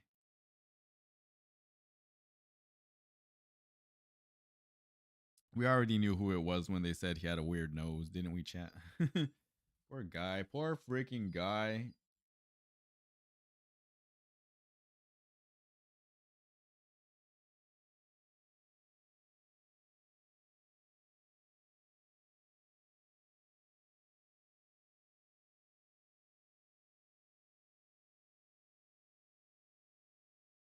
All right. Port 7, Jackie. Her island had an earthquake when she was a little girl. She'd been in the closet playing with the action heroes her grandpa had carved out of wood. She liked hiding in the small closet because no one could bug her or make fun of the adventure stories she made up on the spot. Every figurine playing its own part. When the earthquake hit, she'd been flung about, the wooden heroes scattering and clunking off each other and her head. It had seemed to her endless, and as if the tiny room in which she'd been playing had been lifted by a god and tossed across the ocean. That was exactly how she felt now, and the childhood memory flashed across her mind as she and Miyoko and Dominic jostled and jounced, their bodies banging into one another just as her wooden figurines had done. The others fared no better. If it hadn't been for Minho's warning, they might all be dead. Eye holes, rivets, handles, railings. There were enough small things to hold on to that prevented the group from truly bouncing from one end of the room to the other, cracking skulls and breaking limbs. But even as each of them gripped whatever had been closest, they still flopped this way and that as the berg rolled completely upside down and then right again 3 or 4 times. Jackie's legs and torso slammed into Dominic's and Miyoko's in turn, feet flying up to the ceiling, then slumping back down to the floor. It took every last slice of her energy to maintain the grip of the railing of metal she'd found near her head. Screams and shouts filled the room, the piercing shriek and groans of crumpling, twisting metal, the roar and sputter of engines, the thumps of their bodies hitting this and hitting that, The lights had gone out almost immediately, so Jackie could barely see, adding to the terror. She squeezed her fingers around her lifeline of steel, prayed they'd survive. Somehow. Get me through this, she called out to the universe. Get me through this and I'll get us back home. Good luck, good luck, good luck. You can do it. We believe. The ship jolted hard. Someone slammed into her, then locked their arms around her legs. She made out just enough of his silhouette to know it was Old Man Frypan. You okay? She yelled. Hell no. Well, don't let go. He squeezed harder, pinching her legs together, as she felt it as a comfort. Stay down there, Old Man Frypan. We'll get through this. The berg stopped spinning, but now it was in a definite and steady dive, tilted at least 45 degrees toward the ground below. The growl of air resistance and engines trying to fight the resistance drowned out everything else. Jackie and the others settled into awkward positions, still holding on, but helped by being pressed against each other, adding support. The ship shook as it descended, rocked and bounced every few seconds, just strong enough to make Jackie's stomach swirl with butterflies. We can make it, Frypan yelled up to her, his words almost lost in the avalanche rumble of it all. These bastards are tough, as long as we don't... Thump. Every person in the room vaulted 3 feet into the air and backed down again as they hit a rough pocket of air. The floor tilted a few more degrees. Jackie winced. Someone had fallen hard into her side with an elbow or knee. Groaned. It felt like half of her organs had ruptured. What did you say? She asked Frypan, shouting through the pain. Who the hell knows? He yelled back. Jackie really liked this man. He let out a scream of frustration, aching, trying to release her desperation and will to survive into the ether, into the air, into existence. We want to live! The berg hit something with a violent crunch of metal against wood. The world now filled with the sounds of breaking tree trunks and limbs, their shattered parts scraping against the outside hull of the ship. Jackie and the others bucked and jiggled and screamed and held on. Their speed slowed even as the ferocity of the berg's rampage through the trees increased. It had to be trees, each one snapping like a small stick. Jackie felt it as if every tooth had come loose, all of them rattling against each other. Her brain seemed pulverized into mush from the savage turbulence of the crash. Slower, slower, shaking and rattling and crunching. The ship slammed into one final obstacle. Jackie lost her grip and flew across the small room and crashed into the opposite wall, then slid to the floor, landing on someone else. They'd come to a complete stop, and the apocalyptic sounds had ceased along with it. Jackie groaned from the aches of her body, but she rolled to get off the person she slumped upon. A panel on the ceiling had jarred completely loose, and a beam of sunlight shone from above. The room looked like a dumping ground for unwanted bodies, but the bodies she saw were squirming with movement. Thank you to the universe. Thank you, thank you, thank you. It was a pathetic sounding voice. Oh, no, it wasn't. It was a pathetic sounding. It was just someone that she landed on. It was a pathetic sounding voice coming from right below Jackie. She looked down to see Dominic flat on the floor, staring up at her. Your butt was on my face, he whispered, wincing from some unspoken pain of his own. And then, somehow, amongst all that insanity, the two of them laughed. Because they're alive, they lived. All right, part 8, Isaac. The world had grown still, miraculously, impossibly still. Isaac lay curled into a ball as his body squeezed tightly against the corner where his bed met the conjoining walls. His every muscle ached from holding that position during the crash, the chains on his ankles having come loose somewhere along the way. His wrists remained shackled, the metal digging into the tendons that pressed taut against the skin. He tried to unwind his stiff torso and limbs, but they wouldn't move, stuck in place with trauma, as if he died and entered rigor mortis. Isaac, someone whispered. Isaac! He couldn't tell if it was Trish or Sadina, his back to them, cinched up like a fetus as he was. Hey, Isaac, it was Trish. How about that key, huh? The fact that he hadn't heard Sadina yet released a new wave of adrenaline, like an injection of oil through his system, that loosened up the joints. He uncurled himself and turned to look at his friends, both alive, both with eyes open. Well, Sadina had only one eye open. Her other eye was closed up from swelling. You okay? He asked, the relief at seeing them alive far greater than the worry about their injuries. The relief at seeing them alive far greater than the worry about their injuries. That is one nasty looking... Yeah, bashed my face against the bed railing. It hurt. Can't believe we're not dead, he whispered. It sounded silly, but it was his prevailing thought. He spent the last 5 or 10 minutes thinking that his life was certainly over and done with. Extinguished. Gone. No grand reunion on the island. No more trips to the forge for him. No more bragging about how he'd built his own yurt and once sailed across the ocean. I can't either, Trish agreed. Let's get that key of yours and unlock ourselves. Yeah. So Orange may still be safe and sound, but Skinny is definitely dead on the other berg. And was it done by By the bosses? Were the bosses the one that did this? Who? What happened? What the heck happened, guys? I can't either. Trish agreed. Let's get that key of yours and unlock ourselves. Yeah, yeah. Through every though every though every movement brought an acre jolt of pain, and his muscles groaned from stiffness, he retrieved the key from his pocket and set about unlocking himself. Then Sedina, then Trish. The ship was at a slight angle, but not enough to prevent them from getting their balance when they stood up. Isaac put the key firmly back into his pocket and rubbed his wrists, feeling elated at the freedom from the shackles and the freedom from death. Come on, Trish said. Let's find the others. They moved like old people at first, but soon enough their blood started to flow and their muscles relaxed. The door to their room had bent and twisted enough to break free from its hinges. Trish gave it a hard shove and they entered the hallway. Smoke filled the air, with halos flaring constantly as sparks buzzed all over the place. Isaac coughed, the smoke too thick to breathe. How do we find anyone in this mess? Someone grabbed his arm from behind. With an embarrassing yelp, he spun around to see the guard with the orange hair. She was battered, bloodied, her suit ripped in a couple of places. It seemed as if she'd been thrown down a mountain and dragged through a river of rocks. Skinny screwed up, she said. He screwed up bad. What happened? Sedina asked. Orange shook her head. No time. We've got to get out of this trash heap. We're all going to die from the fumes if the thing doesn't blow up and kill us a lot faster. What about the others? Trish asked. Our friends. She shook her head again. I'm sorry. I'm really sorry. I'm not sure they made it. Come on. She yanked Isaac so hard that he almost fell down. He righted himself, nodding his head to let her know he was coming. My mom, Sedina yelled from behind. What about my mom? Orange stopped and screamed back at her. Just shut up. A lot of them were on the other berg, so I don't know. Maybe they're okay. But if we have to get off this stupid ship, or it won't matter, will it? Sedina, shaken and pale, muttered assent. They followed Orange through the wreckage. Part 9, Minho. Roxy. Where the hell was Roxy? He had to find Roxy.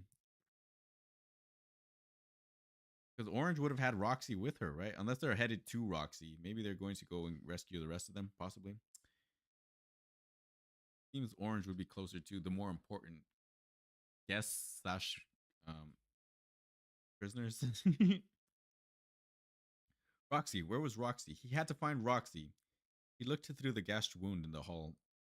He was shocked to see that one of the other bergs had crashed as well. Only 200 meters away or so, the trees behind them completely flattened and splintered. Skinny, now a mangled corpse, had been on that ship, but now lay enmeshed against the wall behind him, like a grisly decoration. What could possibly have happened to cause both ships to fail? Minho knew the answer before he completed the thought. His idiot friend had completely botched the use of his artillery suit, probably underestimating its power and the subtlety of the guidance mechanisms. Minho tried to picture it in his head. Skinny's body exploding like a missile, catapulting through the hulls of two separate bergs, causing them to fail. The suit must have ejected other explosives during that short and fatal trip to cause so much damage. Maybe the ships had collided in midair. Minho! Damn, that's sad. That's so sad. Poor Skinny. I'm not gonna reread it. I'm not gonna reread it, chat, for you. But I mean, I have to reread it in my mind. Man, oh my god. I mean, if you can't imagine it, don't imagine. Don't try. But damn, poor guy. Poor freaking guy. What a way to go. Minho! He turned around, saw Jackie standing in the doorway to which he'd been clinging for his life. Saw Jackie standing in the doorway to which he'd been clinging for life mere minutes earlier. She looked distraught, breathing heavily, several of her friends standing behind her. I told you to hold on, he said. This is not what I meant. We're lucky to be alive. Any of us. Not everyone made it, she whispered, almost talking to herself. He nodded, feeling a little ashamed that he'd only thought of Roxy. I know. How many of your friends made it? Any signs from the other ship? Jackie stepped into the room, followed by an ancient man with dark skin and white hair, a middle-aged woman, and then two younger people. He knew their names from the interview he'd had with Jackie, Frypan, Miss Cohen, Miyoko, and Dominic. Roxy was on the other berg, and he was trying so hard not to think about it yet. He wilted, terrified to find out if she'd survived. You hurt? Jackie asked, running to his side. No, no, I'm okay, but we need to get to the other berg. We both have friends over there, and I can see the ship. It looks like it's in worse shape than ours, but hopefully they have survivors too. Come on. They picked their way down a couple of hallways, then found a much larger gash in the berg that allowed them to crawl out, where the shattered plain of flattened trees greeted them.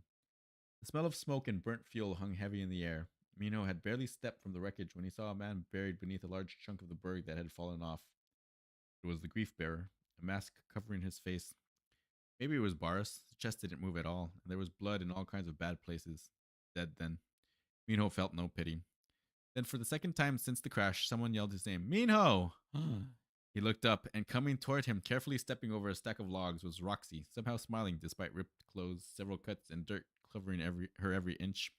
The sickening weight in his gut vanished. He had never known the love of a mother, but he felt it then so powerfully that he fell to his knees and, for the first time in his life, wept like a child. Good for you, Minho. Through his tears, he saw the others. So there's at least some happiness there. Chapter 15. Meow, meow, meow.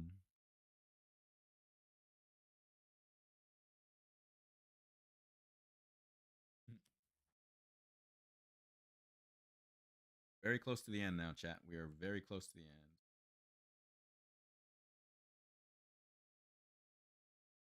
We have chapter 15 and then an epilogue. And we're done. So 20 or so pages here. What a wild ride. Damn, poor guy. Poor freaking Skinny. I can't believe it. Damn. Like a rocket, like a missile. Damn. Rocket Man. You ever see that movie, chat?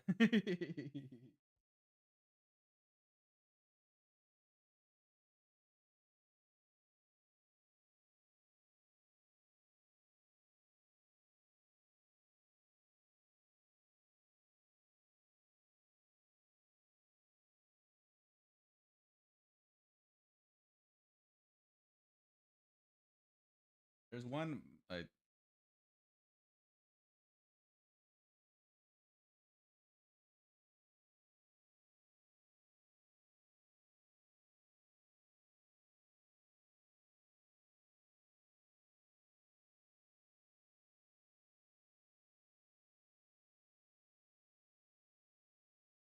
Oh my god. Oh my god.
All right.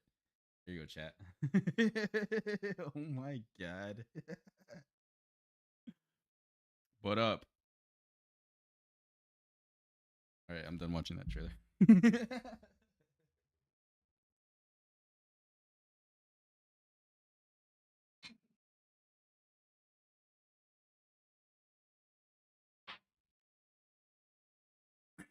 Chapter 15, The Cranks of Change.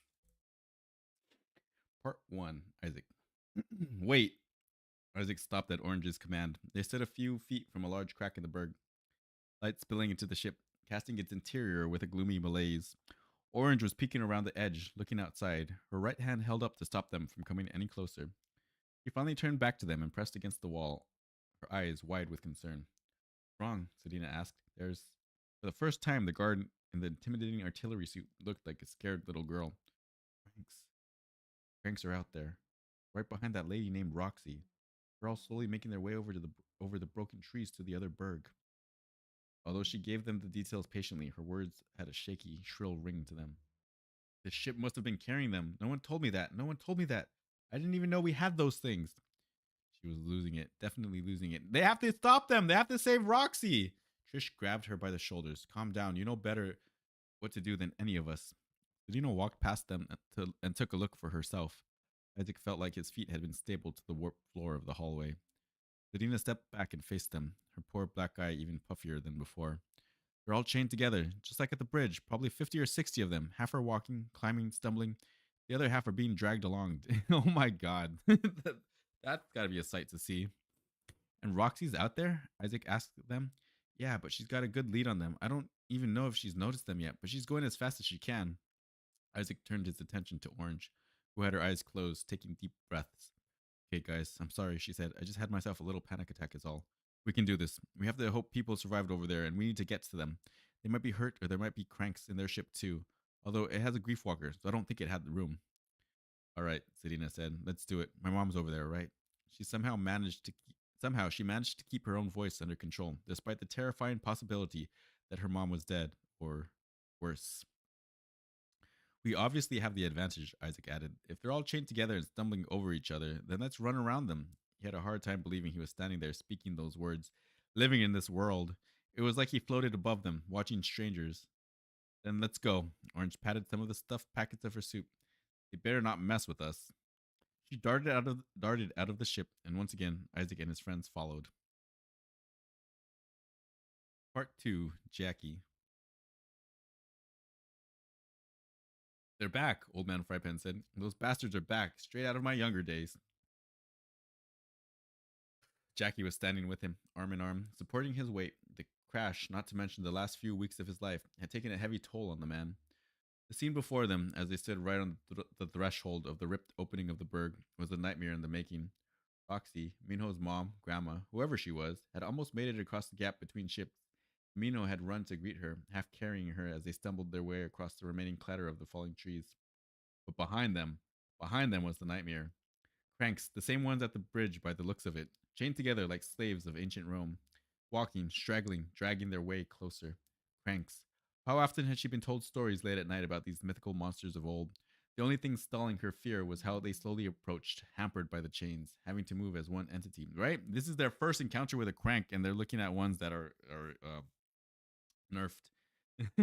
Imagine when they see like the real thing, the real deal out there in the world. They're in the world. They're in the world now, chat. They're not on the island anymore. Certainly not back in Kansas. Or maybe they're no, they're not in Kansas. They're nearer to Alaska. So they're potentially they're even just in Canada.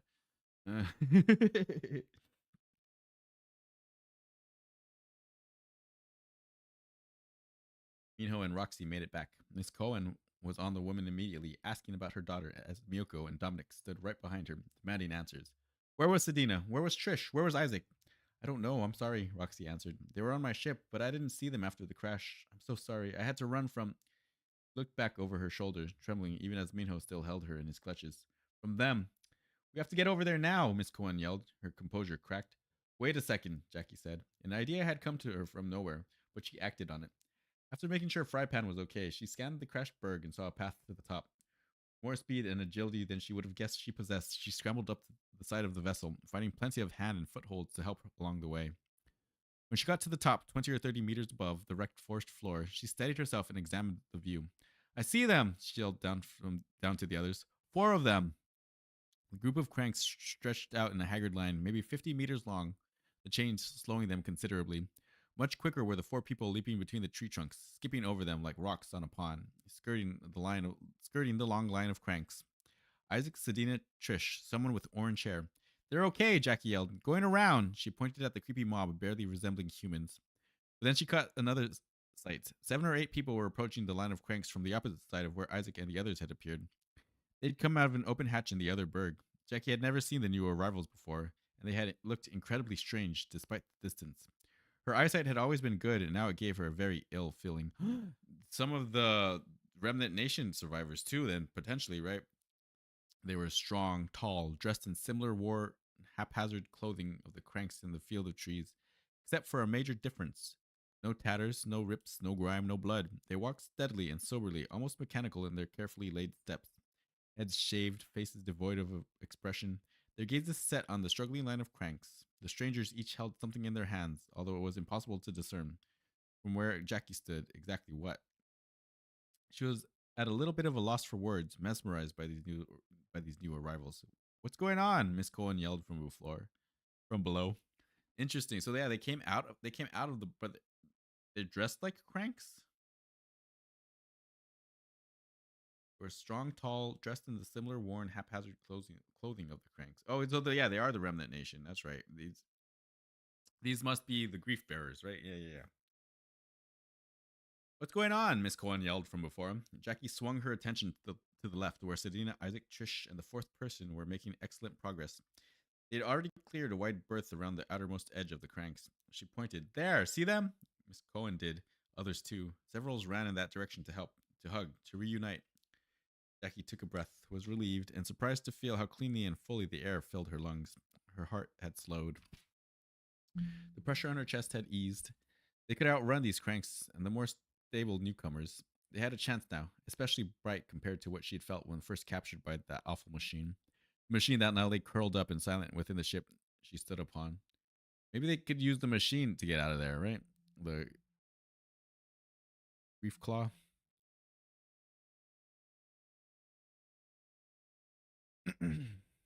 She was about to climb down when she noticed a shift in movement and purpose by the newcomers from the other berg. Their actions became more deliberate and less rote. There were 8 of them, she could see that clearly now, and they split up, walking 2 different sections of the crank line, deftly leaping over the broken tree trunks and branches. The first of these strange people came to the far right end of the line as the others made their way toward the left, spacing apart. Jackie crouched down, throwing all her effort into focusing on what the first strange person was doing. It reached the chaotic tussle of cranks without showing any fear. They stilled at its presence, deferentially kneeling or bowing. In unison, they raised their shackled hands as if offering some kind of religious sacrament. These ragged, barely human animals who'd seconds earlier seemed completely without sense or reason in their movements. The stranger reached toward the first of them, making use of whatever he, she, or it had been carrying. He's apparently. The encouragement Jackie had felt vanished, and the air she'd so easily breathed seemed suddenly toxic. She stood up and shouted at anyone who was listening. They're unlocking the chains! They're unlocking the crank's chains! Without the slightest caution, she started climbing down the side of the broken berg. Part 3, Minho. It had seemed an impossible thing to shift so quickly from one emotion to another. Seeing Roxy had filled him with a relief and joy like he'd never experienced, not once in his life. And it was as if his body had filled with sunlight and sugar and music, almost unbearable. And then he'd seen the cranks right behind her. All those emotions, all that feeling had vanished like the life of a crushed beetle. And in its place, flooding in like the greatest of waterfalls, came the training of his existence. He was the orphan named Minho. The world around him a noisy blur. He had splintered across the field of crushed logs, his feet barely tapping them before leaping into the air again. He reached Roxy, saw the supernatural way she was able to smile despite a horde of infected lunatics at her back, and that smile completed the circuit of his purpose. He could not rest until she was safe. Not wasting time on words, he leaned a shoulder into her stomach, wrapped his arms around her, then lifted her as easily as a sandbag. A task he'd performed often in training, and so recently with a boy named Kit. She made a sound that was awfully close to a giggle, a thing he might have expected her to do in face of so much chaos and destruction and madness. He spared a glance for the line of cranks, half of them strewn about the logs, dragged by the others. What a pitiful sight it was, those bloodied and half-naked raving things who'd once been sane. Minho wanted to kiss those greasy chains that slowed the group to a splinter-filled crawl. He headed back toward the berg and away from the writhing monsters that represented the worst of what the remnant nation fought against. Flare, someday to be eradicated by the godlike the flare, someday to be eradicated by the godlike cure, blessed be her name. By the cure, is that Sedina? Blessed be her name? He thought with a heavy roll of his eyes as he leaped from one huge chunk of wood to another. He allowed himself for once to see the good in his nation's intentions. Who wouldn't want to rid the world of those things crawling and hobbling along behind him? But which was the enemy? The virus or those trying to destroy the world to be rid of it?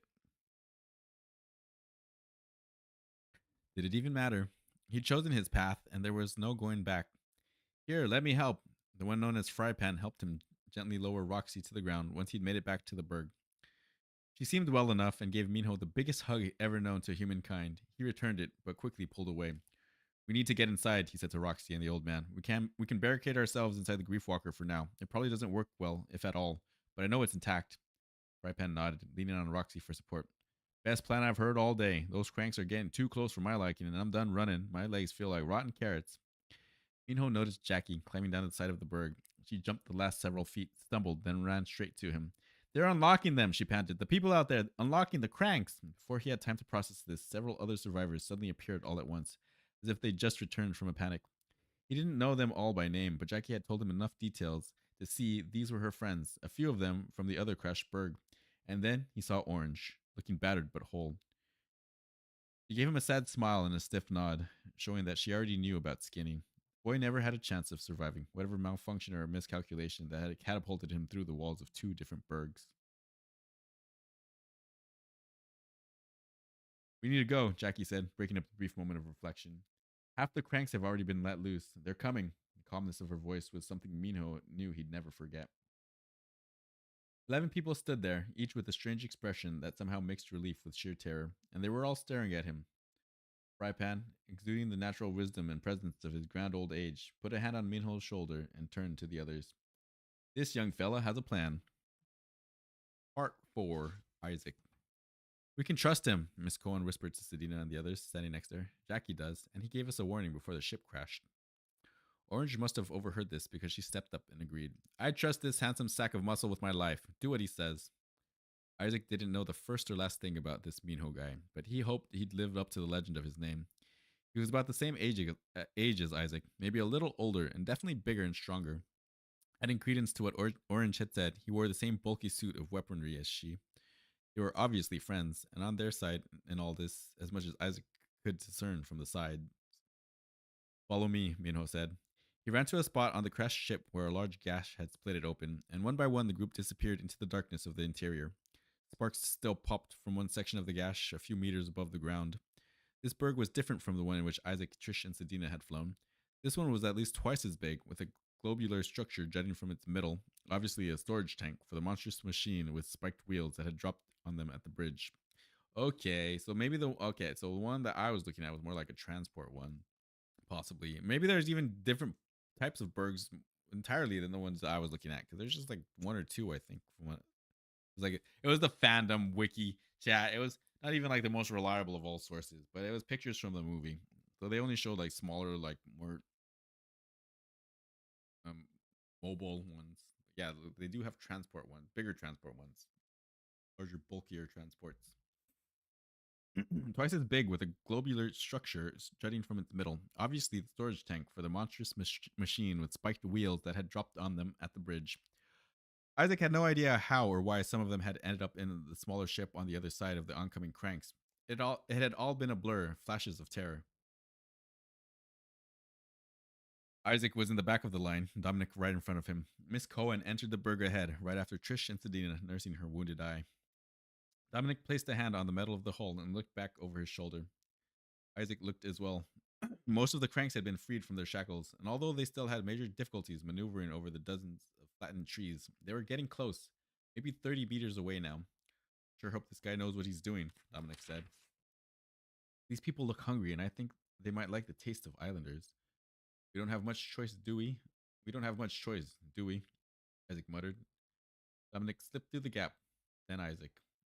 Part 5. Jackie. The berg seemed huge from the outside, far larger than any single building she'd ever seen back home on their island. Larger by a long shot, and yet its insides felt cramped and tiny. Tiny narrow corridor leading to an even narrower. I'm losing it, chat. I'm losing it. Larger by a long shot, and yet its insides felt cramped and tiny. Narrow corridor leading to even narrower corridors, small rooms and storage centers to the left and right, appearing just as small as the tiny cell into which they'd been cramped during the flight. She thought at the time that stuffing them in there had been an act of cruelty, but now she realized the whole ship was like that, like the dollhouse her mom had built for her eons ago.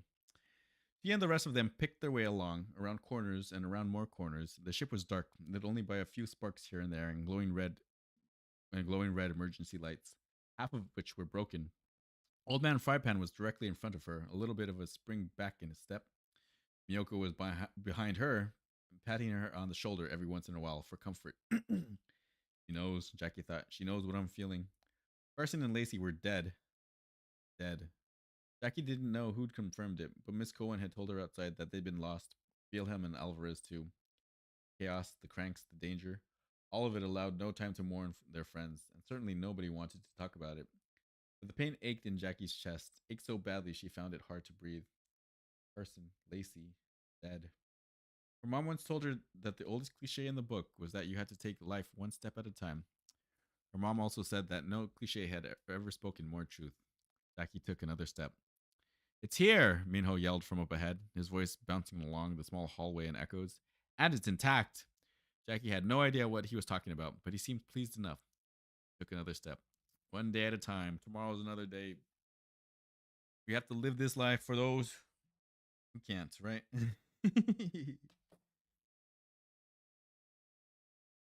Part 6, Minho. Well, just live it for yourself, actually. You don't need to live it for nobody else but you.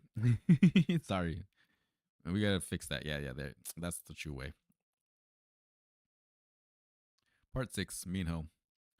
The Grief Walker, as big as Roxy's house, appeared solid and unspoiled, which didn't really surprise him. The berg itself was always meant as a cushion for the invaluable machine cocooned within. Although he didn't know much about the machines, there was no doubt what an important project it had been for the Grief Bearers and all of the Remnant Nation, a project that had gone on for decades. The round hatch before him was solid steel, a mechanical latch lever thing that kept it closed. Minho grabbed the lever with both hands, then Orange joined him. They pulled in tandem, groaning with the effort. Minho finally lifted his feet off the ground, hanging every pound of his orphan-trained body on the handle.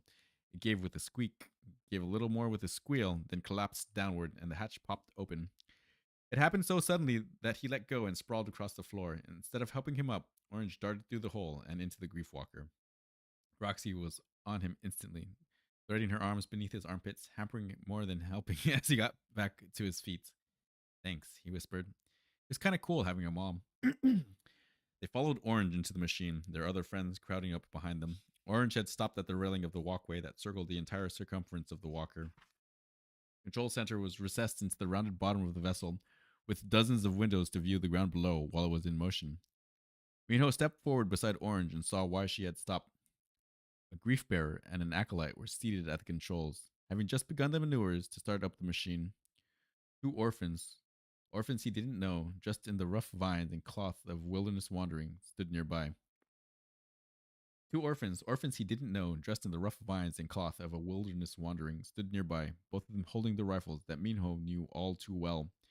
And each gun was aimed, one at Orange, one at Minho.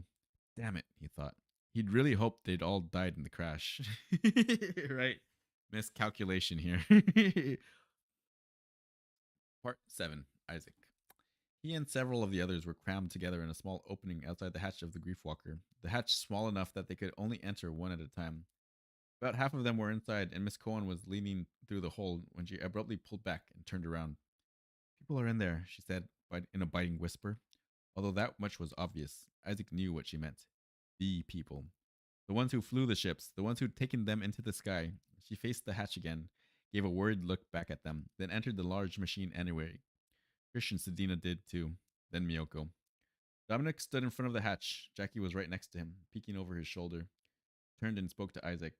Just as she turned and spoke to Isaac, about as defeated as someone who could as she turned and spoke to Isaac, about as defeated as someone could sound. They have guns, I guess, ordering us to come inside. Isaac felt as if he just shrunk 2 inches and lost 30 pounds. The words are not registering to my brain.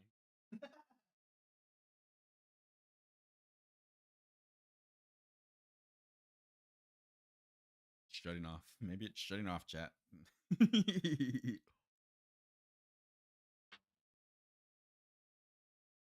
Powering down for the day. Nope. Not gonna happen. Back on.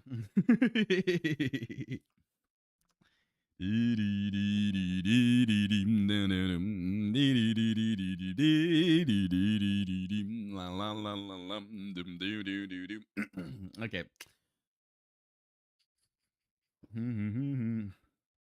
Isaac felt as if he'd just shrunk 2 inches and lost 30 pounds.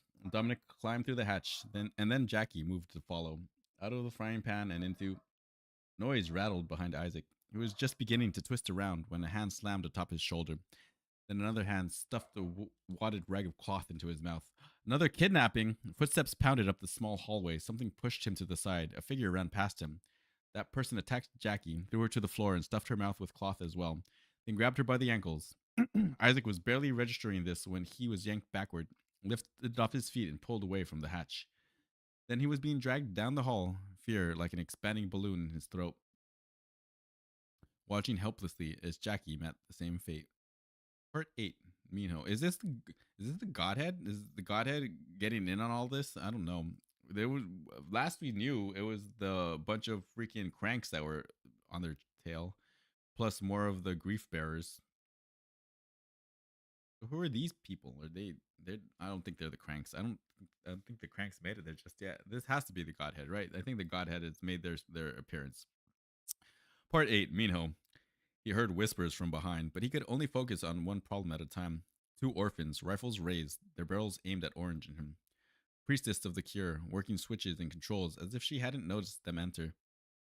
And then there was Glaine, his grief bearer and master for many a year, having now stood from his own chair to face his pupil.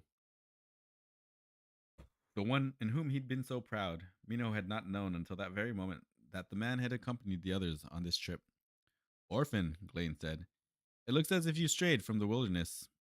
I believe your 40 days ended without your triumphant return to the remnant nation. But all's well, as they say. Griever Barris made it clear that we could still use you.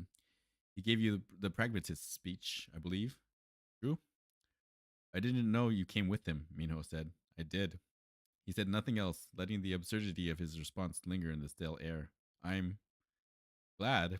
Are you? Are you on our side, Orphan? I want to believe it, despite every single action you take saying otherwise. Orange stood right next to Minho, and yet Glaine hadn't so much as looked at her. Roxy and the others crowded in behind him, still and silent. No more whispers. Orange moved her foot against Minho's, then pressed against it with the slightest of touches. Message received. They're gonna attack. Speak, Orphan. Glaine's voice reminded Minho of why he kept walking west, even on the brink of starvation, sick and weak. Roxy had saved him, body and mind, and now to save her, his left hand needed only to move 2 inches. Now, Minho finally said, probably not the response his master had been expecting. The artillery suits. His finger made it 1 inch before a shot rang out from the orphan on the left. The second inch was accomplished before the echo of that shot had even begun. Bullet pings against the railing, just as his finger triggered the burst packet on his waist. Orange triggered the burst packet on her waist. In sync with the sounds of twin explosions, their bodies lifted from the landing and curved into the space of the globe. Then flipped as they continued to manipulate the dynamics of the packet's guidance device. So it's a flight suit. It's a flight suit, okay. And unfortunately, Skinny didn't get the proper training for it, or maybe he just wasn't able to, keep it in his mind exactly how he was supposed to fly with it. Feet first, with the precision that had come from years of relentless training, they slammed into the faces of both armed orphans with the force of booted cannons. Minho and Orange ignited a rebound repression just as they made contact, preventing them from slamming against the wall of the Grief Walker.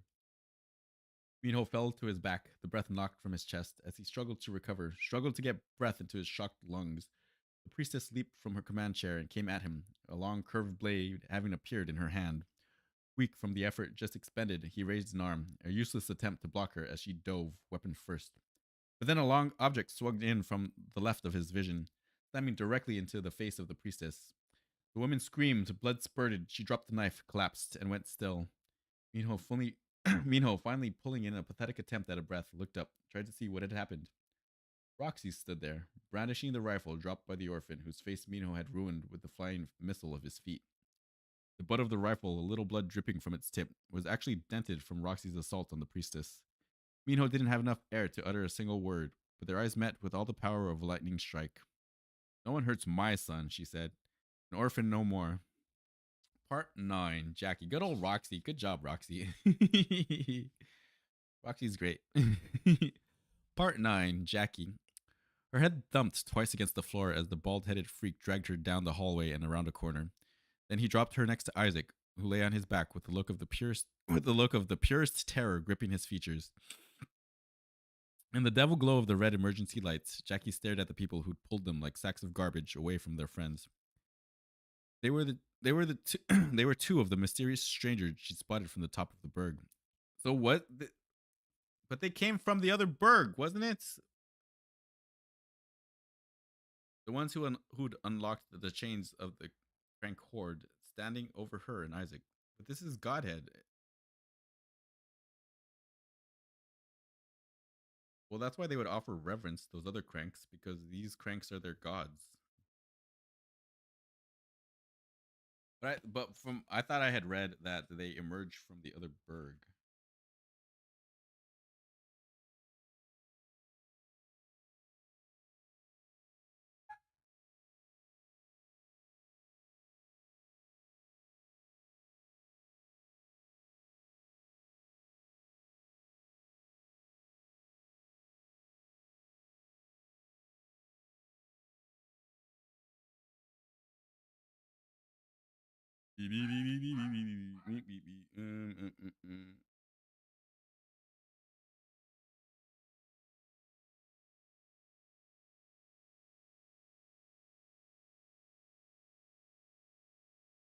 Yeah, they came out of an open hatch in the other berg.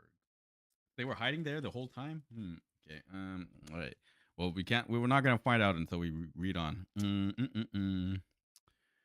They were two of the mysterious strangers she'd spotted from the top of the berg, the ones who'd unlocked the chains of the crank horde. Standing over her and Isaac, they looked down at them with wide, haunted eyes lacking some crucial element that would have made them closer to human. Jackie didn't know what it was. They were both bald, dressed in drabby gray clothing, androgynous. One of them yanked the rags out of their mouths. Who are you? Isaac asked. Jackie was relieved that he'd recovered his wits enough to speak. What do you want? She added.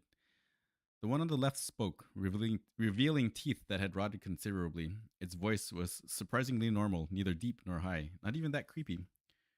We're the in between, kid. We want no trouble. We only want the girl. Give us the girl and we won't hurt any of you. That's a promise. Sworn on the flare, and she won't be hurt either. The girl will be safe. Why does everyone want Sedino so bad? Jackie whispered, mainly to herself. How could one person be so important to all these people? Are you cranks? Isaac asked. I didn't think cranks could talk. This time, the one on the right answered, its voice a little deeper. Don't use that word, boy. It's not nice. We come from a different variant anyway. But I hear all of you are immune. What a sad thing for you. What a sad, sad thing. Because the because the flare can cause evolution. And so since they are immune, they can't partake in evolution. Interesting. Will you give us the girl? The one on the left asked. Jackie couldn't take it anymore. She simply couldn't. Isaac, she said, not caring that her captors heard because it wouldn't matter. We have to do this together. I know, he replied, an answer that was somehow both resigned and brave at once. Jackie balled her right hand into a fist and swung it upward, smacking the face that hung over her like a cloud. She'd never punched anyone in her life, but surprise was on her side. The creature's head jerked to the left so hard that it hit the wall. She grabbed its shirt and yanked, pulled it to the ground while it was stunned, then rolled on top of its torso. Holding both of her hands together in one tight ball, she smashed it into the thing's nose, lifted her arms, and did it again. It screamed a wet sound of agony. She hit it again, ignited by enough rage that she knew she had she had another dozen or so in her. To her left, Isaac was being strangled. Oh my god. Part 10, Isaac. He knew there'd be other times when he felt as if he couldn't breathe. He knew there'd been other times when he felt as if he couldn't breathe. They weren't just coming to him as the headed half crank squeezed his neck with both hands. Jackie was. I'm going to drink some tea.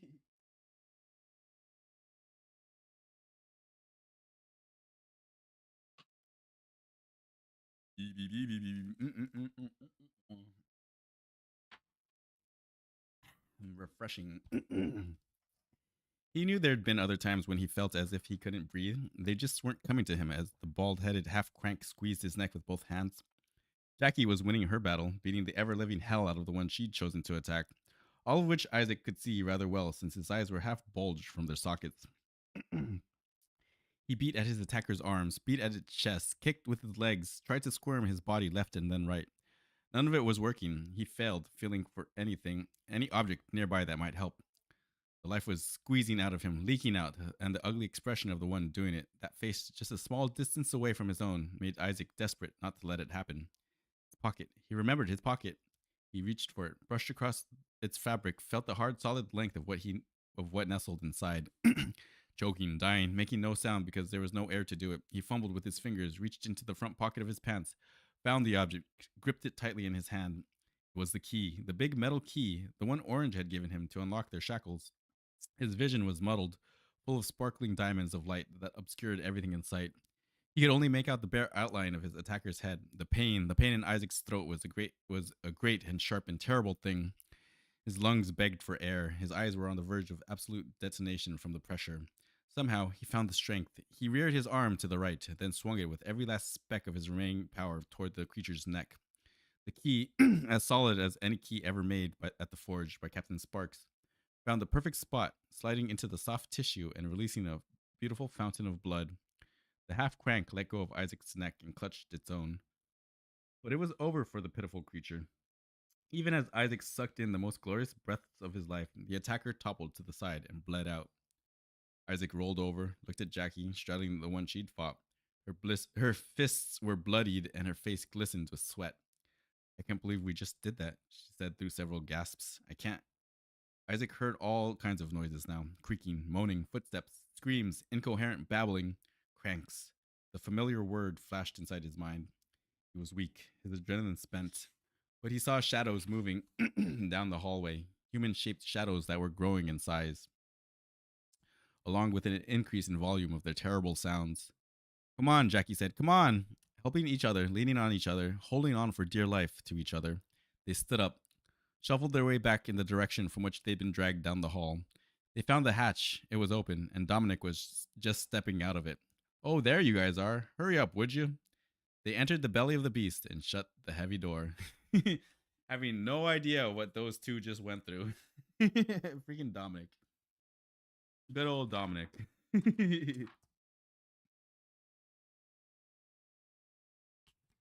We've made it, chat. We're here. Part 11, Minho.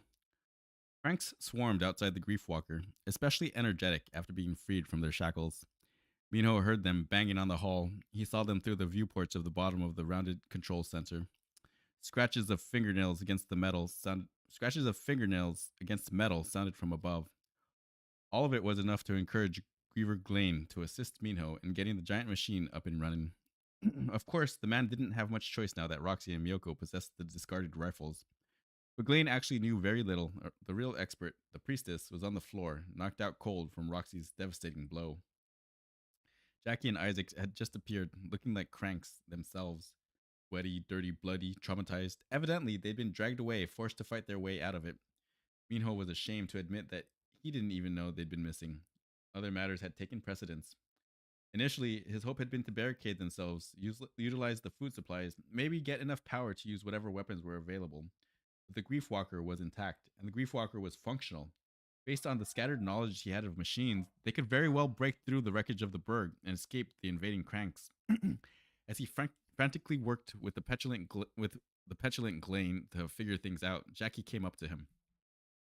What happened? He asked her. She must have been in horrified awe of his capacity to remain detached, to repress emotion. One of the many skills he'd learned as an orphan of the remnant nation, Roxy was the only weakness in the armor he'd felt in a long time.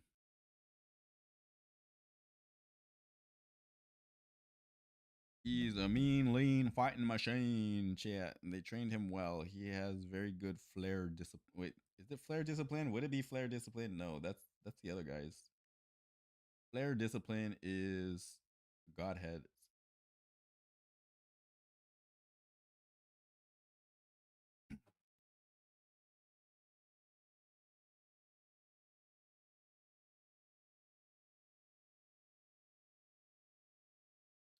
Minho, it's not just cranks we have to worry about, she said, her voice surprisingly steady. There's others, people who look like them, but aren't as, I don't know, they were smarter, talked to us, almost killed us. Maybe they're just early on in the disease. Isaac had joined them, looking even worse than Jackie.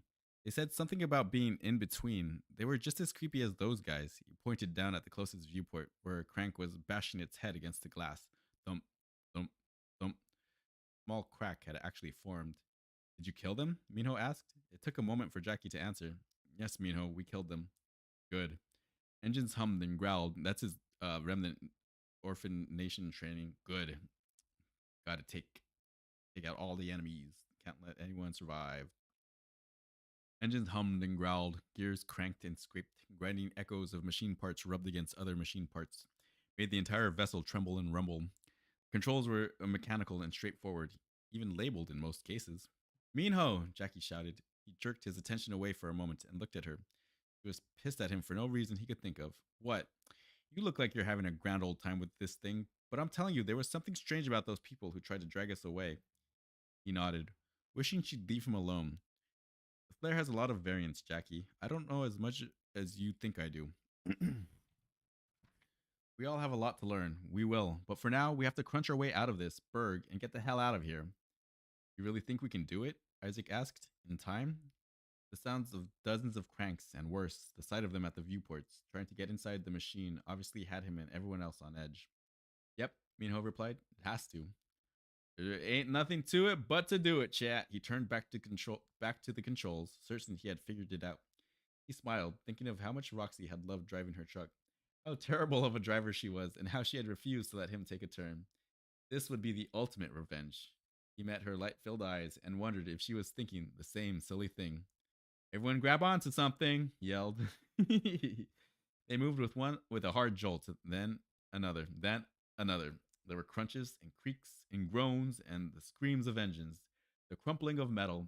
Outside the hall, cranks fell and cranks were crushed. All around Minho, people held on to anything they could find as the machine's giant spiked wheels and appendages of terror obliterated the berg's shell that encased them. Griefwalker rose from the earth like a resurrected demon. Meow, meow, meow. Chapter 16: The Future of the Future.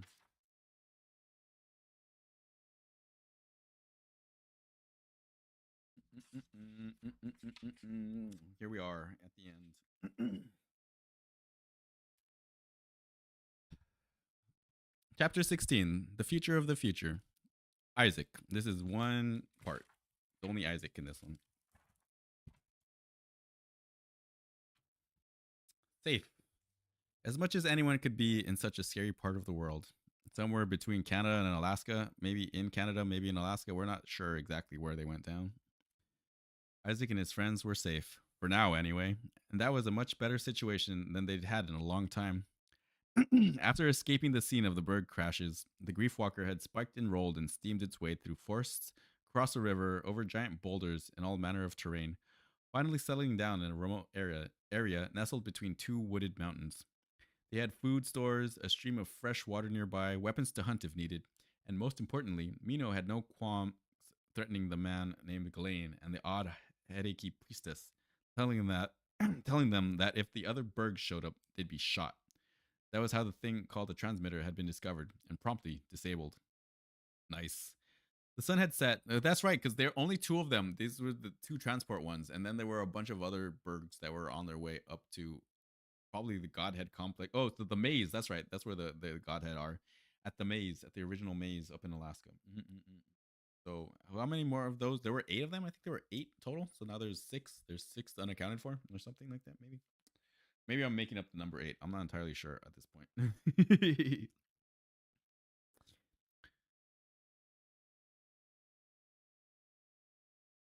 The sun had set, though the nights were shorter this far north. Isaac and the best friends of his life sat around a campfire, as if they had somehow been transported back to the island they called home. The wood of the fire crackled and spit out sparks, warming them in the cool, windless air, the smoke rising straight up toward the crescent of the moon. Watching the flames, smelling the charred wood, Isaac thought of the forge and ached with memories. Hell of a week, eh? Dominic said, after a pause. He repeated the phrase, hell of a week. Isaac could tell he'd been on the cusp of making a joke, but then faltered, remembering the lives that had been lost. Carson, Lacey, Wilhelm, Alvarez. There'd been no sign of Lethia or Timon, so they were probably dead too. 6 friends, probably dead. But maybe not. Maybe not. Yeah, who knows? They're probably not dead. I think they escaped. I think they got the hell out of there. I think we'll see them again down the road. With a little shame, Isaac was grateful for the ones who'd survived for certain. that they were the ones he'd cared about the most, those who sat there with him. Black Eyed Sedina and Trish, Miyoko and Dominic, and Jackie, the Crank Slayer, Miss Cohen, and Old Man Frypan. Isaac had lost his family in a freak storm, lost them in terrible waves, but all these crazy people sitting in a circle had made that loss a little more bearable. Even Minho, Roxy, and Orange were well on their way to worming themselves into the fold. Good old Minho, Roxy, and Orange. What a gang. So what's next for us? Sedina asked, cozied up with Trish. Better was the whole reason we came here, and she's not around to tell us what to do. Miyoko was poking the logs with a stick. I think we should go back to Los Angeles and find that villa she kept harping about. We were almost there. No way, Dominic said. We should go back home. Forget the old world. This place sucks. Definitely sucks, Jackie agreed. I'd love to go home. Maybe we can find us a nice burg and avoid that whole boat thing. Isaac remembered her throwing up on the voyage. A lot. What do you think, Miss Cohen? Trish asked. The woman who'd once been the leader of the island's Congress just shrugged her shoulders. I don't know, you guys. I can't pretend to have the slightest idea, but I'm glad we're together. Isaac didn't have much of an opinion, at least not yet, but he knew someone who did. Unless we want to walk back to the ocean, he said, we'll do whatever Minho says. He's pretty much the captain of our big machine over there. And he says we're going to the Godhead City. At least that's where he's going. Old Man Frypan spoke up for the first time that evening. Isn't that where all the other burgs from this damn country went? To set up for an attack or some such nonsense? I think so, yeah, Isaac replied. The man sighed, looking wistfully at the fire. You've all heard my stories a million times. I won't bore you with any. Now, well, let's say I've had my fill of battles in Alaska. I think I'll just stay right here and eat plants and rabbits until my heart calls it quits. Yeah, right, Jackie said. You're gonna outlive all of us, old man. As he often did, Frypan gave that a hoot and a holler. Don't I wish? First thing I do every morning is check my pulse and see if I'm dead yet. Jackie gave him a hoot and a holler right back, as did most of the others. Isaac smiled, but he wasn't quite ready for laughs yet. He couldn't get his mind off the forge and its fires, and its red hot metals, and its steam and smells of sweat, leather, and things burnt. It was ironic in a way. He'd worked his tail off at the forge in the year after he'd lost his family to help him forget about the tragedy of it all, at least for pockets of time. At least for pockets of time. But now, remembering that place, his favorite place, made him think of his mom, his dad, his sister, and that horrible day. Frypan cleared his throat and leaned closer to the fire. Ah, to hell with it. Y'all want a story? We don't have to make any decisions tonight. His question was met with a resounding yes, and he was happy to oblige, using names that all of them knew very well. Sweet little Chuck was always up to no. Poor Chuck. Poor Chuck. No. Why? Why'd you have to say that? Poor Chuck. What a great guy. Sweet little Chuck was always up to no good, and there was this one night when he got Thomas in on the act. Well, Gally was doing his thing on the toilet, you see. If you remember, they went in, they peeped in on Gally and called down his wrath. As old man Frypan told his story, Isaac listened and watched the campfire and all the memories that came with it. The smoke rose in a ghostly pillar, the flames flickered and danced with bright heat, and the night didn't seem all that dark. Meow, meow, meow. Epilogue. 2 boxes. Here we are with the Godhead, Alexandra. She sat in the library of her residence, her prized possessions resting on the table before her. A head in a box Manus and her pilgrims had delivered in every way she had hoped. Initially, she thought it unwise to be here, where she'd lived for years, having what she now owned. But then she remembered that there was nothing to fear, nothing at all, not even Mikhail would dare move against her now. She slid the first box closer to her, lifted its lid to get a better view. She stood up, looked down into the open container from directly above. The eyes of Nicholas stared back at her, his eyelids removed so that they could never close again. He smiled at him, half expecting what was left of the dead man to return the kind gesture. He did not. After closing the lid, she slid the box away from her and replaced it with the other one, pulling it close as she sat down again. Although called a coffin, it looked more like a briefcase, small enough that she could easily hide the thing wherever she wished. It was made of hard red leather with white stitching, 6 metal latches keeping it closed and secure.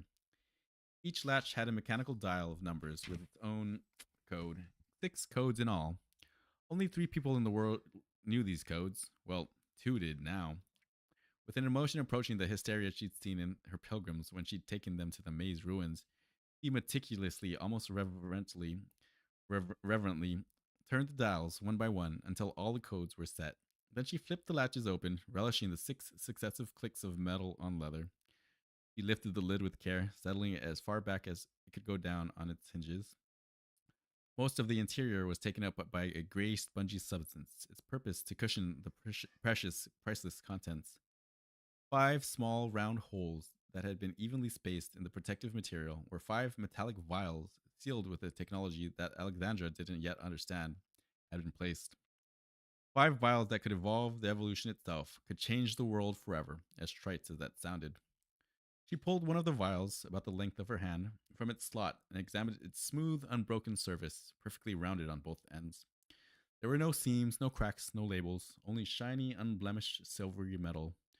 What filled its cylindrical interior would shape the future of the flare and its many variants. Of course, that would be set by her, Alexandra Romanov, goddess to her people. No, no, that title wouldn't do anymore. God. Period. She carefully placed the item back into its slot. She looked upon her possession with indescribable joy. The vials contained blood samples of a person who'd lived long ago.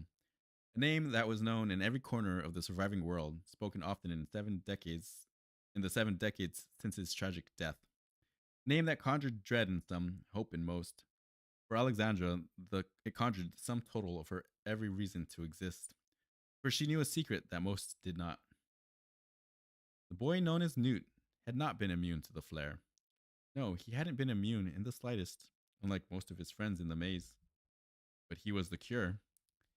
Yes, that boy, the one named Newt, subject A4, the glue, brother to Sonia, the cure.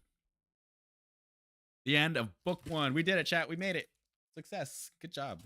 You did great. Praise, all praise to you. I have to say that was very exciting. Now, Demon Lord Kitty has told me that yes, the Fever Cure and like the other books that follow,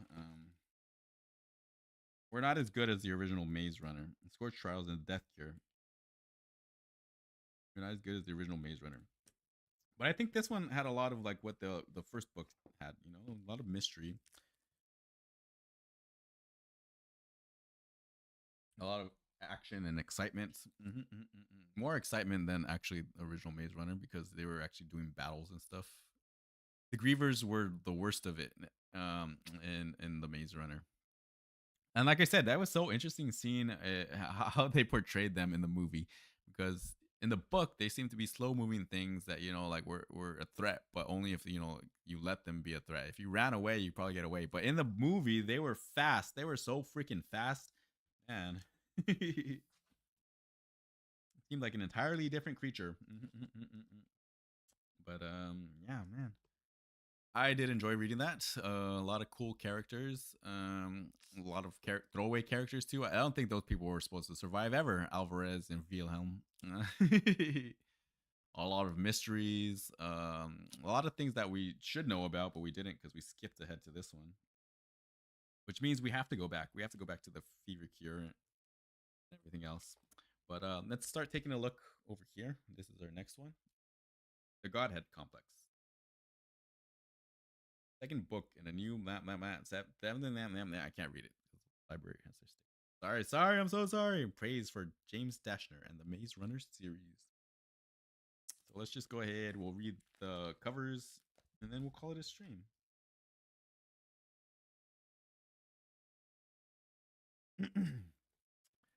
Let's see. The second book in the Maze Cutter trilogy. Oh, so there's one more book that's coming out even. Okay.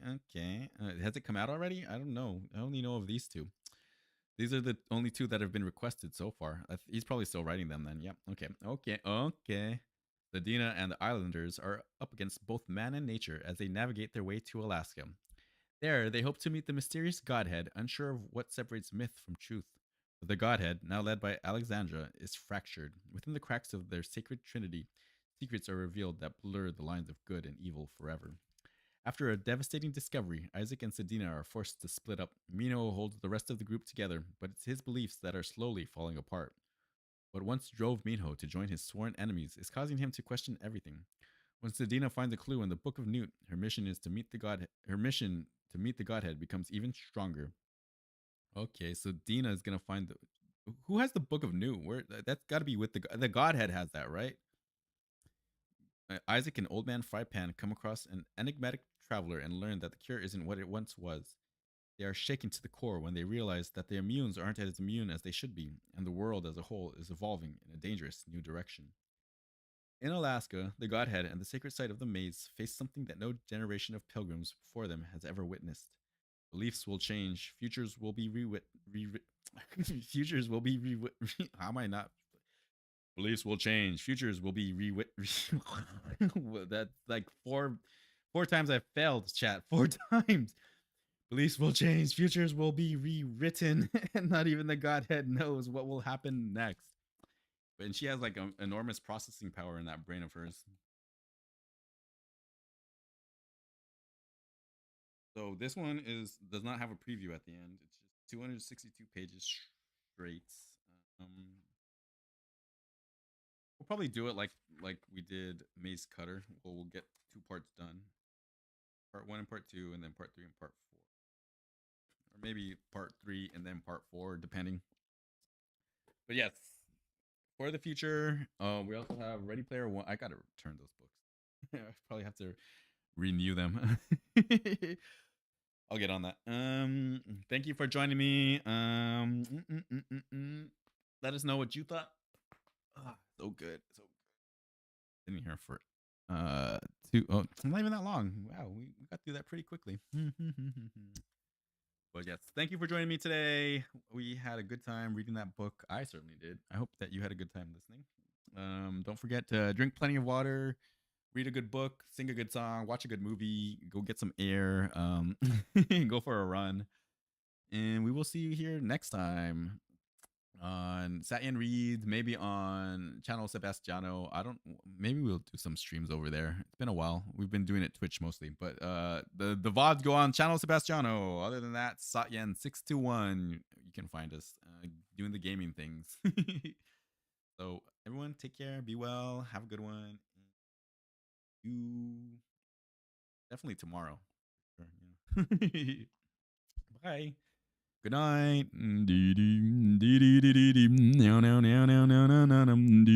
Thank you for joining me today. Meow, meow, meow. I'm sorry, Cal.